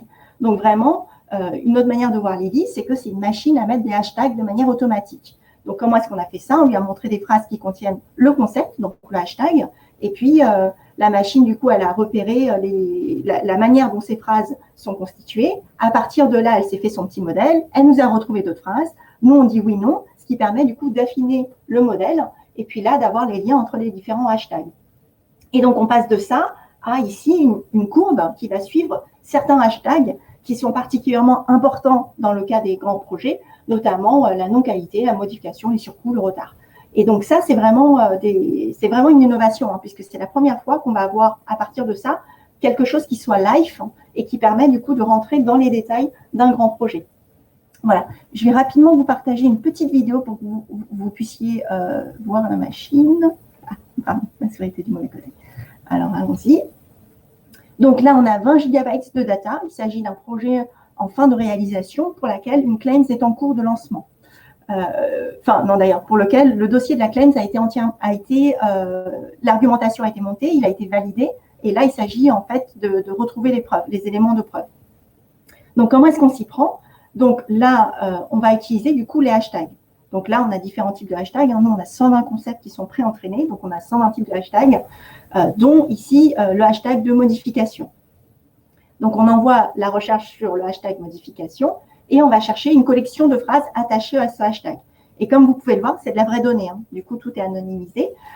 C'est fait exprès que ce soit un peu difficile à lire. Mais comme vous pouvez le voir, il n'y a pas partout le mot modification. Là, on parle de fiche d'adaptation, ce qui nous oblige à compléter l'étude prévue. Pour cela, nous vous présentons le prix nouveau, etc.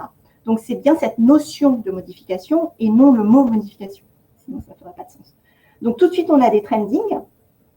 Et ce qui est intéressant, c'est qu'on a non seulement donc, le hashtag, on a les sous-hashtags.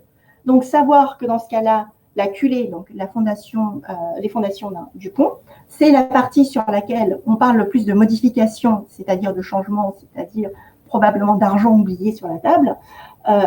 Savoir ça, à l'époque sans outils, ça c'est des semaines de travail. Hein. Donc là, c'est en quelques clics. Donc du coup, le coût de l'analyse est tellement faible que les gens le font, tout simplement. Et savoir que les sous-hashtags qui sont liés aux modifications de la QLE, donc là où on parle le plus de modifications sur la QLE, c'est sur les activités de démontage de ferraillage. Même chose, c'est des semaines de travail d'analyse documentaire ou d'interview. Et là, ce qui est bien, c'est que c'est factuel. Et voilà, donc on clique et puis on va tomber sur la phrase sur laquelle, du coup, qu'on pourra mettre de côté de manière à présenter un argumentaire factuel, soit en interne, soit en externe, hein, peu importe, puisque les projets dépassent souvent. Et après, la question, c'est qu'est-ce qui s'est passé, de manière à pouvoir soit demander des rallonges, soit s'améliorer. Et donc voilà, c'est comme ça que du coup, là, on comprend ce qui s'est passé. Donc, cette technologie est maintenant utilisée dans des cas très précis. Donc voilà, nous, on offre 3 types de solutions. Notre cœur des métiers, c'est la centralisation et la détection automatique de ces hashtags depuis la documentation projet, de manière à soit bâtir des réclamations de claims. Donc ça tourne, ça marche très, très bien. On prend la documentation écrite, on l'analyse, donc on nous l'envoie soit par disque dur, soit par lien sécurisé. En quelques jours, les gens y ont accès. Et ça, c'est quelque chose qui fait toujours plaisir de pouvoir déployer de l'intelligence artificielle en quelques jours et au final sur un budget assez peu conséquent sur des enjeux financiers qui sont conséquents. Voilà, donc on va pouvoir brasser la documentation, chercher les bons arguments, valider ces arguments. Et ça, c'est vraiment ce qui se passe très régulièrement. C'est que l'équipe projet se souvient de quelque chose qui n'est pas nécessairement la réalité. En tout cas, factuellement, ce n'est pas le cas. Donc voilà, ça permet de bâtir des claims à la fois exhaustives et rapide, mais bon, c'est pas ça le but, c'est surtout exhaustive, de manière à avoir une discussion posée avec le client ou son sous-traitant et vraiment factuelle pour faciliter la discussion. Donc ça, c'est une manière de l'utiliser. Et l'autre manière, c'est le risk management actif, c'est-à-dire que régulièrement, je vais aller collecter la liste des phrases sur mon projet, des sujets un peu tensionneux comme la tonalité contractuelle, comme la liste des phrases concernant les surcoûts, les difficultés. Et ça permet du coup de prendre vraiment régulièrement le pouls de son projet pour savoir ce qui se passe.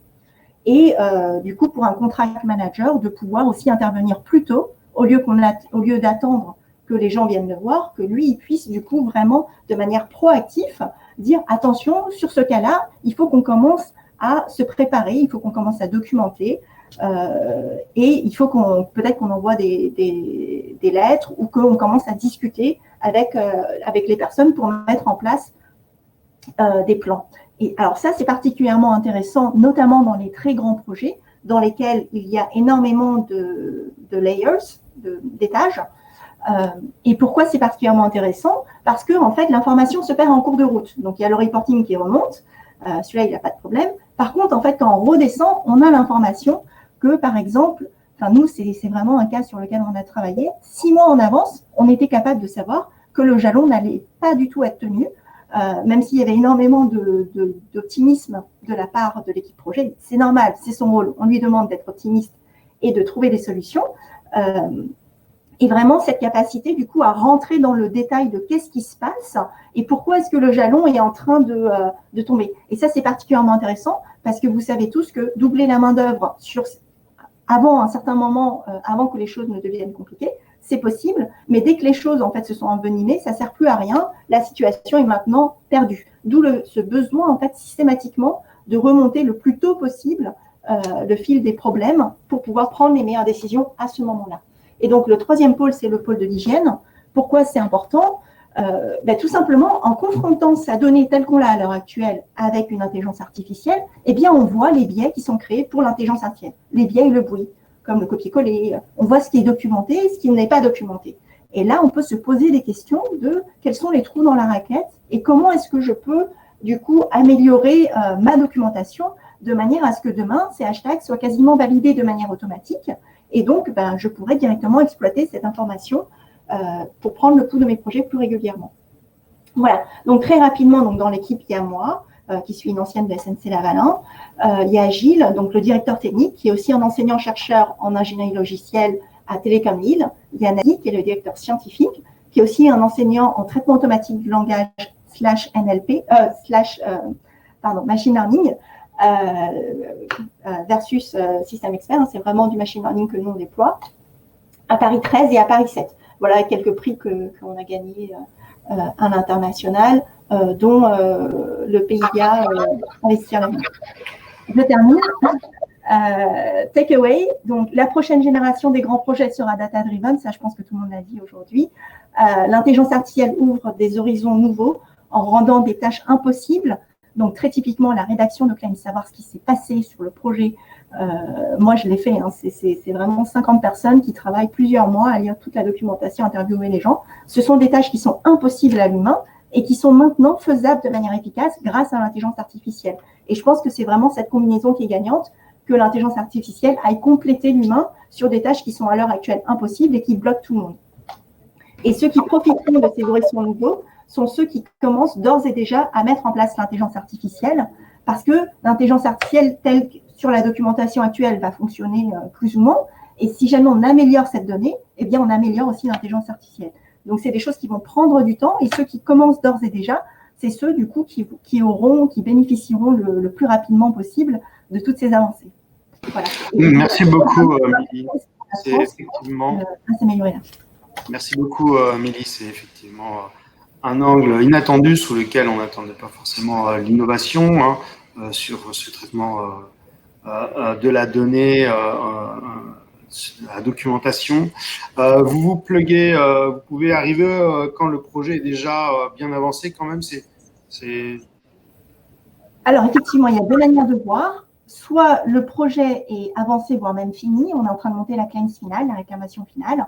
Dans ce cas-là, en fait, on nous envoie la donnée d'un batch, donc d'un seul coup, par disque dur ou lien sécurisé, peu importe. Et ce cas-là est particulièrement intéressant parce que le ROI est fort et que les gens ont besoin. Après, le deuxième cas d'usage, donc c'est en continu. Cette fois-ci, on va se plugger du coup sur l'écosystème du client pour aller chercher le SharePoint, le Mesoteam ou les emails, et vraiment pouvoir produire en fait toutes les 2 semaines, notamment dans les cas où il y a des grands projets où ils ont 28 jours pour faire les déclarations de claims. Donc dans ce cas-là, c'est vraiment très très important que les choses remontent assez vite pour qu'on ait le temps de savoir qu'il faut se protéger. Attention, il s'est passé ça, et entre le moment où ça s'est passé et le moment où je perds mon droit de demander de l'argent dessus, il n'y a que 28 jours. Donc dans ce cas-là, ça vaut effectivement la peine de faire cette recherche continue, donc directement dans la documentation écrite, pour gagner du temps par rapport au reporting. Et vraiment, moi, j'ai vu des cas où 6 mois en avance, les choses étaient sues, quoi. Et des choses étaient écrites et quasiment prédites dans la documentation écrite par rapport au reporting officiel.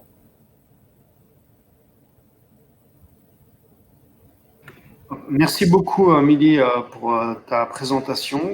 Ceux qui souhaitent continuer la discussion avec toi, je les invite à utiliser l'onglet questions, qui est plus pratique pour répondre aux questions. Et puis, bien sûr, on facilitera les mises en relation avec toi et avec le public présent qui voudra te demander des éclaircissements, des informations complémentaires. Merci beaucoup, Milly. Je vais faire monter maintenant sur scène Guillaume. Hop, voilà.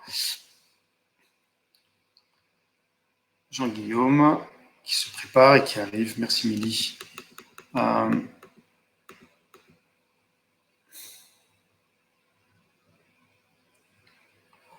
Guillaume arrive, se prépare. On va l'accueillir tout de suite. Bonjour Jean-Guillaume. Je vais couper mon micro pour que le son soit à meilleure qualité et te laisser la parole sur la présentation. Alors donc au choix, soit tu peux faire défiler les slides avec la flèche de ton clavier, et puis ensuite ou partager ton écran. Ok, très bien. Merci beaucoup, Benjamin. Bonjour à tout le monde. Je pense que je vais prendre la main, si ça ne te dérange pas. Voilà. Hop. Et voilà, j'espère que vous voyez ma présentation. Tout à fait, on voit très bien. Alors, bonjour à tous. Donc, moi, je suis Jean-Guillaume Després. Je suis le directeur du développement d'une société parisienne qui s'appelle Vectuel. Je vais passer très rapidement sur qui on est. On existe depuis une grosse quinzaine d'années. Notre métier est de représenter les projets urbains en 3D, c'est-à-dire d'être des interfaces entre des projets qui sont parfois complexes, longs, et des publics qui doivent accueillir ces projets. Donc, il y a bien une notion de temporalité là-dedans, la capacité à montrer le phasage d'un projet et son évolution, et la capacité aussi à montrer différentes échelles dans un projet urbain en 3D, de la très grande échelle à une échelle plus rapprochée qui est celle de la ville ou du quartier, jusqu'à une échelle bâtiment. On a l'habitude, nous, de parler donc de 4D finalement, parce qu'on montre les choses en 3D, mais dans une notion de temporalité. On travaille énormément avec le secteur public. D'ailleurs, les références que je vais évoquer durant cette présentation sont uniquement liées au secteur public. Je voulais faire un focus sur un projet, je passerai rapidement sur nos outils, sur un projet sur lequel on travaille depuis à peu près 1 an, qui est le projet Euromed et notamment la deuxième phase d'Euromed. Je pense que tout le monde ici connaît ce projet. C'est vraiment le projet qui transforme la ville de Marseille depuis déjà presque 30 ans. J'ai mis quelques photos effectivement de réalisation très symboliques de la première phase. C'est la tour CMA-CGM, c'est le MUSEM, c'est la requalification des docks. Donc c'est vraiment un projet qui est très très structurant pour la ville de Marseille. Et il y a une seconde phase qui est amorcée actuellement. Cette phase, elle intervient dans un contexte qui est renouvelé. Je vais passer un tout petit peu de temps là-dessus avant de vous montrer des démonstrations de l'outil. Nous, on travaille sur ces sujets-là depuis 15 ans et on voit effectivement une évolution du contexte qui impose l'innovation. D'un côté, pour l'aménageur, donc en l'occurrence là, l'EPA Euroméditerranée, c'est qu'il y a une nécessité de communication sur les projets vers une pluralité d'acteurs, c'est-à-dire qu'il n'est plus suffisant de pouvoir décider les choses et les concevoir autour d'une table avec les élus, les aménageurs et les porteurs de projets. Il faut bien évidemment inclure une notion de communication plus large, plus globale, mais même dans les communications classiques vis-à-vis des porteurs de projets et des parties prenantes classiques, les outils doivent être renouvelés, les attentes sont différentes. Donc il y a un contexte qui est tout à fait différent là-dessus et où le type d'outil qu'on développe trouve tout à fait sa place. D'autre part, il y a un contexte qui est un peu différent sur la notion de marketing territorial. Les territoires sont aujourd'hui en compétition. Il y a énormément d'attentes sur les fonciers libérés, sur la capacité d'un territoire à accueillir de l'emploi, des projets, du logement et à piloter tout ça de façon efficiente. Un contexte réglementaire qui évolue également et qui a un impact sur nos métiers, notamment dans la conception des projets et l'élaboration maintenant obligatoire d'un processus BIM et les prémices de la même chose sur un processus SIM, c'est-à-dire à l'échelle du territoire. Donc tout ce contexte-là qu'on a vu, nous, évoluer depuis une dizaine d'années, impose une innovation dans nos outils. Et c'est pour cela que ce métier est intéressant, c'est qu'on essaie de se pluguer à cette évolution. Nous, on a du coup une évolution aussi dans notre métier parce qu'on a beaucoup plus de sources qu'on en avait il y a quelques années. Les architectes nous remettent des modèles en 3D, les processus BIM sont en place. Les gros services data de nos clients collectent aussi énormément de choses. La data est vraiment devenue un enjeu extrêmement important, donc il faut qu'on puisse l'accueillir, il faut qu'on puisse la structurer et la redistribuer. La notion de communication élargie impose aussi maintenant une stratégie un peu multicanale. Comme je disais, être autour d'une table ne suffit pas forcément. Il faut pouvoir communiquer à l'extérieur, auprès du grand public, en maison de projet, sur Internet. Et donc, du coup, on arrive sur des notions de recoupement par rapport à des expertises qui étaient un peu en silo auparavant, la communication publique, la concertation, la représentation 3D. Maintenant, ces notions se mélangent et on essaye de construire les outils qui arrivent à mélanger tout ça. Alors, Euroméditerranée, il y a quand même quelques particularités. D'une part, la taille du projet. L'intégralité du projet, c'est presque 500 hectares. Le cahier des charges qui était demandé par Euroméditerranée était assez ambitieux au départ parce que leur demande était d'avoir un outil 100% web disponible sur leur site internet qui permette de comprendre l'intégralité du projet en interaction complète et en liberté complète pour l'internaute. Donc, c'est quand même un enjeu assez important pour nous. tout ça, en plus, se fait dans un processus qui est plus global que j'expliquais, qui est une structuration du process avec des AMO BIM. L'idée pour nous a donc été de déployer 2 outils, une maquette 3D à l'échelle du projet, qui soit complètement agrégatif, qui vienne intégrer les différentes sources de données que j'ai évoquées, et qui puisse se déployer après sur le web de façon simple pour une expérience facile pour un utilisateur lambda. Alors, je vais faire une petite manip et quitter cette présentation pour vous montrer la maquette. J'espère qu'elle passe à l'écran. Benjamin, si tu peux me confirmer, ce serait cool. Oui, elle passe. Voilà. Donc, vous êtes ici dans ce qu'on appelle maintenant un jumeau numérique, un double de Marseille, à la fois donc de l'existant. On est sur le Vieux-Port. Vous voyez tous les bâtiments existants. J'espère que c'est relativement fluide, ça l'est normalement.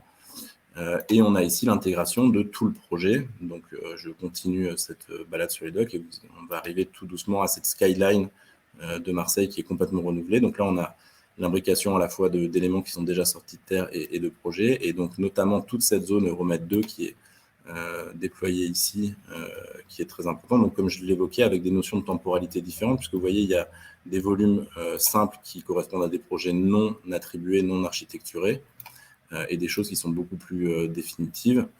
Je vais d'ailleurs vous en montrer un aspect ici. On va pouvoir faire une navigation piétonne. Voilà. Puisque ici, vous voyez, on a des choses qui sont parfaitement définies. Et donc ça, ce sont donc des porteurs de projets qui nous ont transmis des modèles BIM qu'on réintègre dans un outil global. Donc, ça, c'est une maquette 3D à l'échelle du projet qui combine à la fois une représentation de l'existant et du projet. L'intérêt pour répondre aux enjeux que j'ai évoqués tout à l'heure, c'est de pouvoir s'appuyer sur cette base qui devient un référentiel global dans lequel on peut venir piocher, qui a un usage propre, qui sera déployé sur des maisons de projet, dans des espaces d'accueil, sur des salons professionnels que on connaît tous, type MIPIM, CIMI, etc., mais qui est aussi une base structurante pour déployer d'autres outils que je vais vous montrer tout de suite. Je reprends du coup le web.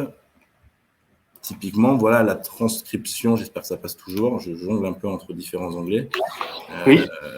La transcription totalement web, donc c'est un outil qui va être déployé dans les semaines qui viennent sur le site internet d'Euroméditerranée et qui va permettre de comprendre l'intégralité du projet.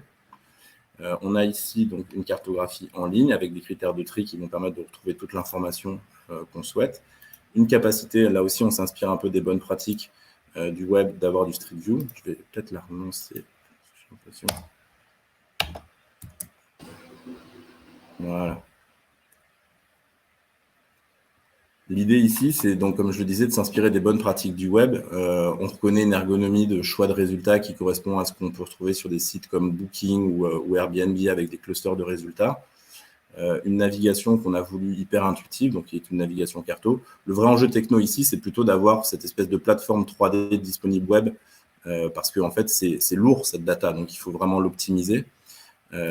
Ici, donc, on reconnaît la skyline sur laquelle on était tout à l'heure, et puis cette capacité, là aussi, c'est un peu les pratiques courantes qu'ont imposé notamment Google, d'avoir du Street View. Donc, vous voyez, j'ai des parcours comme ça de visite, j'ai un clic, et je me retrouve dans le projet, avec une navigation hyper simplifiée à base de flèches directionnelles et de haut-bas, mais ce qui permet d'avoir une navigation hyper intuitive et donc une capacité de diffusion de cette information auprès de tous les citoyens, ce qui est un peu la nouveauté dans nos métiers. Voilà pour ce focus que je voulais faire sur Euroméditerranée. Je reprends un petit peu le fil de ma présentation et je vois le temps qui passe, donc avant que tu me dises que je suis trop long, j'essaie d'accélérer un peu. En disant que ce type de production peut effectivement se déployer sur d'autres échelles de projet. L'échelle qu'on vient d'évoquer, qui est d'Écoquartier, la ZAC, c'est l'échelle la plus classique. On travaille sur une bien plus grande échelle avec la Société du Grand Paris. On a créé une maquette à l'échelle du projet. Je vais lancer une vidéo rapide où on a 1 million de bâtiments, 70 gares. Là aussi, tout ça est couplé à un processus BIM qui est en cours. Et on vient avoir une représentation globale du projet à l'échelle de ce projet qui est le plus grand d'Europe. Donc cette échelle-là est tout à fait envisageable et permet aussi de la construction d'outils de communication de très grand public, avec toujours cette exigence quand même d'avoir un pied dans la data et dans quelque chose de très cohérent, très structuré. Donc c'est vraiment un exercice entre des notions d'infographie, d'UX, très poussée, mais également une exigence technique qui est toujours la même. Donc ça, c'est la notion de très grande échelle. Je vous montre rapidement une notion de plus petite échelle qui vient justement empiéter sur des domaines qui sont plutôt ceux de la communication publique et de la concertation, avec une production récente qu'on a fait avec la métropole de Lyon et la ville d'Oulin, qui est la capacité d'avoir sur un site web un outil pour soutenir une concertation et proposer même des versions de projets aux habitants. Donc là, c'est pareil, je reprends mon navigateur web. Hop. Voilà, on est sur un site internet. Quelle ambiance pour la future place Anatole France. Donc, on est sur de la concertation classique avec une présentation du projet, des enjeux, des informations clés. Simplement, on a un module de concertation, de consultation web 3D qui est ici et qui va me permettre de naviguer dans le projet. Puis, vous voyez ces petites flèches A et B ici qui vont permettre de changer de projet. Voilà, en un clic et de voir d'autres aménagements, d'autres façons de concevoir la ville. Bon, à l'échelle d'une place, là, en l'occurrence, avec une capacité de réaction et vraiment un vrai succès, parce qu'on le voit ici, je regardais ça ce matin, 2000 contributions pour une ville qui fait 20 000 habitants. Donc, c'est vraiment vers ce type d'usage où on va essayer de travailler le plus possible dorénavant, c'est-à-dire continuer à accélérer la diffusion de ces outils qui ont un socle technique très, très pointu vers des usages très simples pour soutenir la concertation, la communication publique et finalement renouveler un peu l'élaboration des projets urbains. Voilà, j'espère que je n'ai pas été trop long. Je conclus là-dessus. Pas du tout trop long. Tu tiens parfaitement dans les 12 minutes qui t'étaient imparties. Donc, je te remercie beaucoup, Jean-Guillaume. Merci. Je parlerai d'ailleurs de cet outil à la mairie du 10e arrondissement qui lance des concertations en ce moment. Avec grand plaisir. En tant que riverain, on est concerné. Je crois qu'il y avait une question dans l'onglet questions de Luc Janson. Est-ce que c'est prévu d'utiliser ce modèle pour la conduite auto-mote? Est-ce que les véhicules peuvent participer à construire et ou mettre à jour le modèle? Alors, je ne vois pas la question dans le Elle est dans l'onglet questions, tout en haut. Tout en haut. Ah oui, d'accord, tout en haut. Pour la conduite automote, est-ce que les véhicules peuvent participer à construire et à mettre à jour le modèle 3D? Alors, je ne sais pas si j'y réponds bien à la question, mais ce modèle 3D, il est constitué, comme je l'ai dit, par une multiplicité de sources. Donc, il peut y avoir d'autres sources qui viennent mettre à jour ce modèle 3D global. Mais après, si la question est plutôt est-ce qu'on peut faire du prédictif sur l'essence de circulation, je ne sais pas si c'est effectivement ça. Ça nécessite plutôt, là, effectivement, une intelligence artificielle et il y a des logiciels très spécialisés là-dedans. Nous, on est vraiment plutôt dans une interface, quoi, comme je l'ai expliqué. On a des gens qui conçoivent des projets, qui ont des nécessités de communication et de concertation et de marketing territorial et on essaie de piloter le meilleur outil possible pour répondre à ces attentes-là. Parfait. Merci beaucoup, Jean-Guillaume. Je suis aussi... je ferai des mises en relation nécessaires et vous pourrez revoir bien sûr la présentation de Jean-Guillaume dans le replay. Merci beaucoup. Je vais inviter maintenant Laurent Péguret de Boulders. Merci Jean-Guillaume, à bientôt. À venir sur scène. Hop, et je vais partager sa présentation.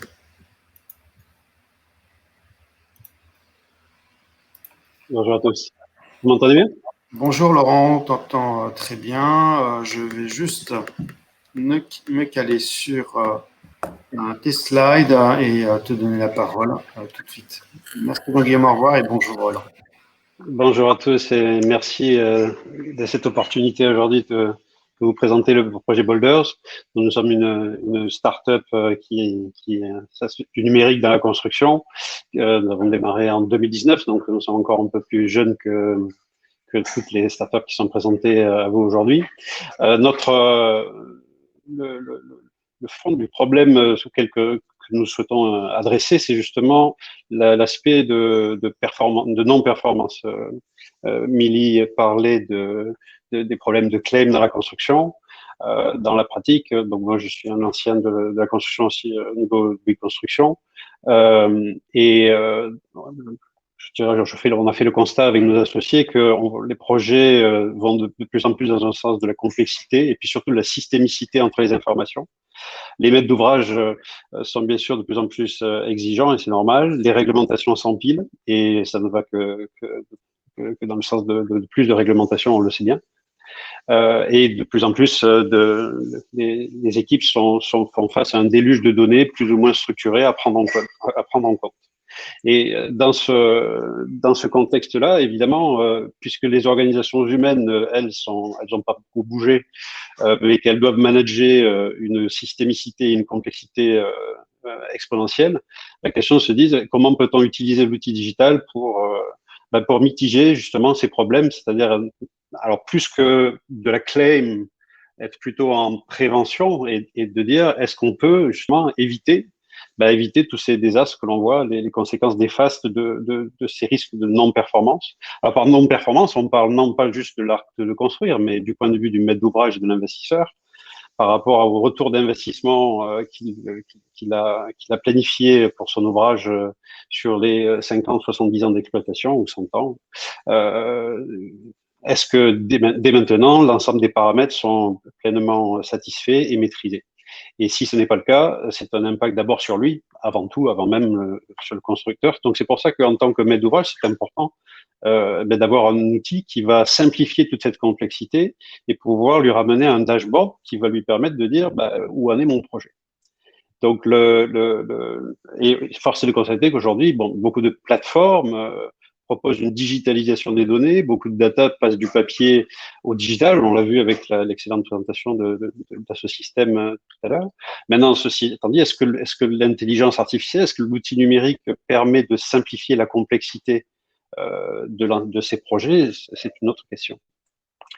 Et donc, pour simplifier, pour prévenir les risques, évidemment, le graphe que je vous présente là est une évidence, mais on le connaît tous, c'est d'investir en amont et de se poser les bonnes questions en amont pour détecter les signaux faibles, toujours pareil, des risques qui peuvent affecter de manière significative les performances. Et donc, dans notre vision et de verticale de projet par verticale de projet, type de projet par type de projet, eh bien, c'est de cartographier les informations que nous avons classifiées comme stratégiques, c'est-à-dire ayant un très fort impact sur le succès et la performance du projet du point de vue du maître d'ouvrage. Et ensuite d'utiliser un outil collaboratif d'abord avec des experts humains, parce que à présent les techniques automatiques ne sont pas toutes très satisfaisantes quant à la pertinence des résultats. Donc il y a beaucoup d'humains, beaucoup d'expertise humaine, mais fédérer toute cette expertise humaine au sein d'une plateforme collaborative pour in fine donner au maître d'ouvrage un reporting stratégique et synthétique d'un risque, d'un indicateur de risque que l'on appelle pudiquement indice de santé de projet. Qui va permettre au maître d'ouvrage de savoir où il en est. En tout cas, au porteur de risque de savoir d'avoir un indicateur du profil de risque de son projet. Alors, on ne parle pas nécessairement que d'énormes projets d'infrastructure. Voilà, par exemple, une information qu'on va classer comme stratégique. C'est par exemple le nombre de pourcentage d'employés handicapés dans une infrastructure, dans ce bâtiment. Et donc, par exemple, le taux était anormalement élevé sur ce centre téléphonique en Amérique du Sud, et cela n'a pas été bien pris en compte dans la conception. Et in fine, le bâtiment n'a pas pu être exploité. Donc, vous voyez, on n'est plus dans le risque en pourcentage, là, on est dans le risque catastrophique. Et donc, cette information, elle est plus que stratégique et plutôt dans le cycle de conception ou construction, évidemment, on l'identifie, plutôt on peut la traiter et tuer le risque.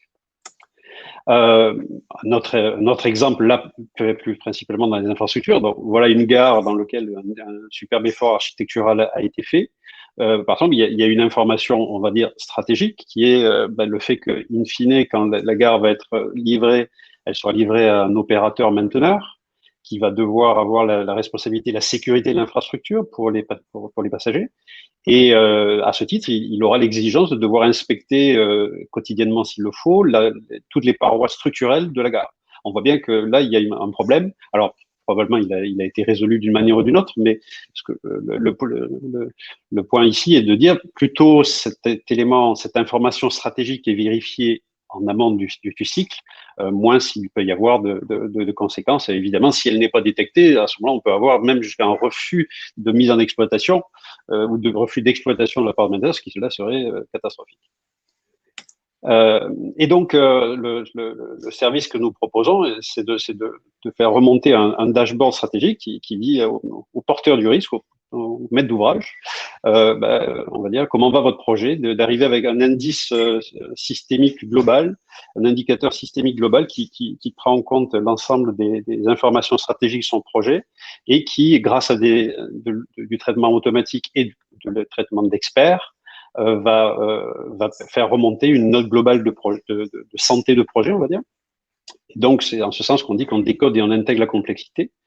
Pour le client, c'est un dashboard stratégique. Là, c'est un projet, mais évidemment, on peut avoir un portefeuille de projets. On peut intégrer, alors là, je fais référence à la présentation de Solideo qui était évidemment très intéressante avec des tas d'objectifs qui sont pas uniquement techniques, mais évidemment non techniques sur la biodiversité, sur le stakeholder management, la communauté, etc. Donc cet indicateur a été conçu et notre algorithme de priorisation prend en compte des facteurs à la fois techniques et non techniques.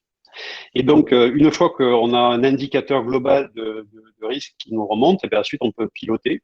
Et on peut piloter, en particulier, si on est par exemple, si on est porteur du risque, eh bien on peut optimiser son budget de risque en se disant déjà est-ce que j'ai le bon budget? Est-ce que et puis si je veux utiliser mon budget de risque à meilleur escient, sur quels risques je dois focaliser mes moyens de telle manière d'être le plus impactant et de mieux augmenter ma santé de projet. Donc se focaliser sur les 20% d'informations stratégiques qui sont mal maîtrisées, mais qui produisent 80% de l'impact de santé, et pas le contraire. Et donc de pouvoir vis-à-vis de ces équipes leur dire voilà ce sur quoi il faut se focaliser pour être le plus efficient. Pour cela, évidemment, comme je l'ai expliqué dans l'analyse, nous nous reposons sur un réseau d'experts humains qui est disponible et qui permet de faire une analyse indépendante des différents sujets de manière collaborative et contradictoire vis-à-vis des équipes projets, de telle sorte que on puisse remonter et puis faire un suivi dans le temps, éventuellement tous les 3 mois, tous les 6 mois, du bilan des actions correctives qui ont été suggérées et si effectivement il y a un impact positif et comment la note de santé de projet augmente dans le temps. Je pense c'est aussi une fois qu'on a suivi son projet et qu'on a fini, ensuite on peut downloader, si je puis dire, son projet et puis sauvegarder de manière privée ce savoir.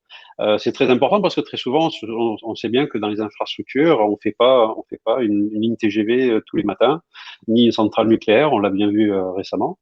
Et donc, ces savoir-faire, les gens partent à la retraite, les équipes se renouvellent, les pays changent. Et donc, c'est important du point de vue de grands groupes ou de grandes ingénieries, de capturer ce savoir. Quelles sont les informations qui sont stratégiques?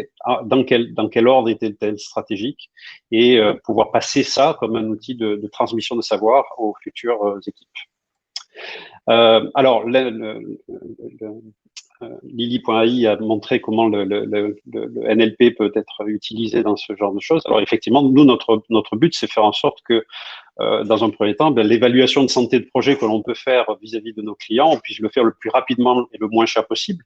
Donc, on veut parler en jours et pas en mois, ou semaines ou au mois.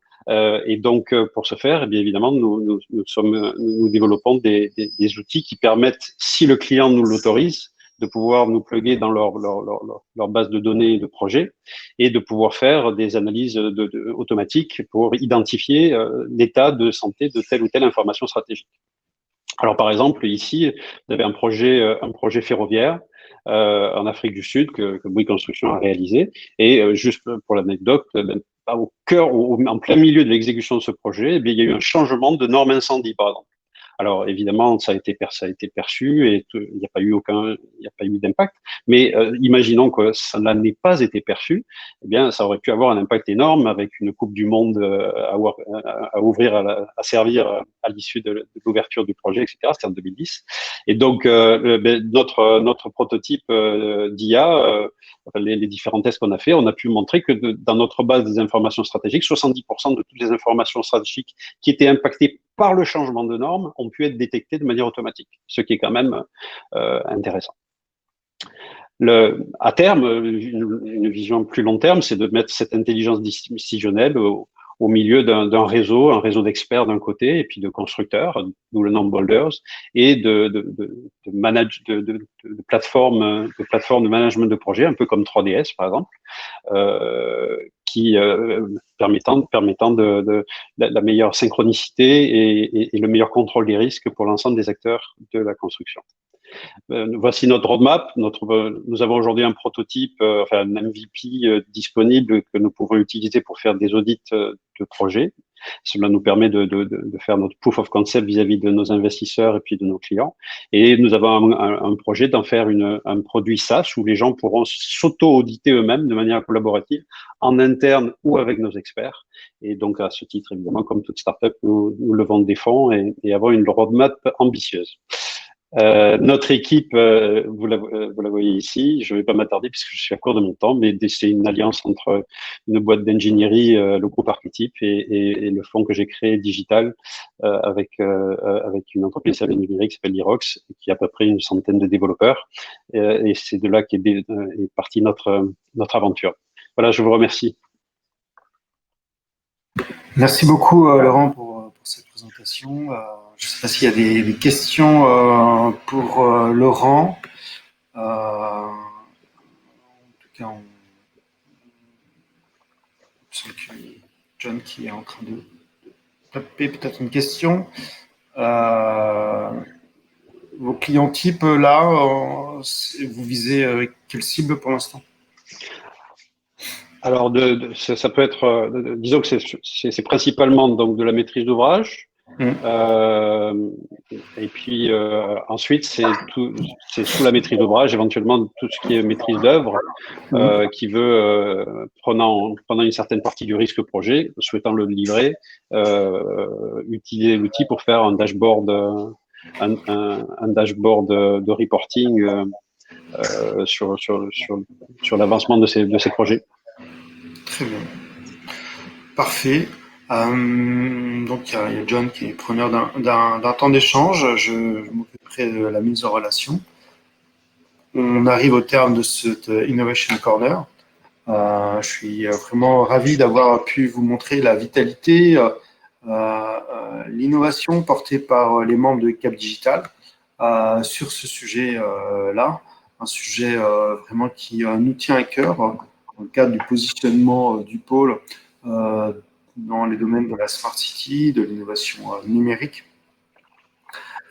Et je voulais juste charger la présentation pour vous donner rendez-vous pour le prochain Innovation Corner qui aura lieu le 1er juillet et qui sera consacré à l'organisation collaborative, et voir de quelle manière les dernières innovations transforment l'organisation au sein des entreprises. Donc, on vous donne rendez-vous le 1er juillet. Je vous remercie tous pour votre assiduité pendant ces 6 présentations. Nous vous communiquerons bien sûr le replay que vous pourrez partager à vos collègues qui sont intéressés par ce sujet. On facilitera bien entendu les mises en relation lorsque nous serons demandés. Et puis voilà, on est vraiment dans les temps. Merci Laurent de cette présentation. Merci à vous. À tous les intervenants, Simon, Bertrand, Jean-Guillaume, Milly, Romain et Antoine. Et rendez-vous le 1er juillet pour le prochain Innovation Corner. Merci à tous. Au revoir.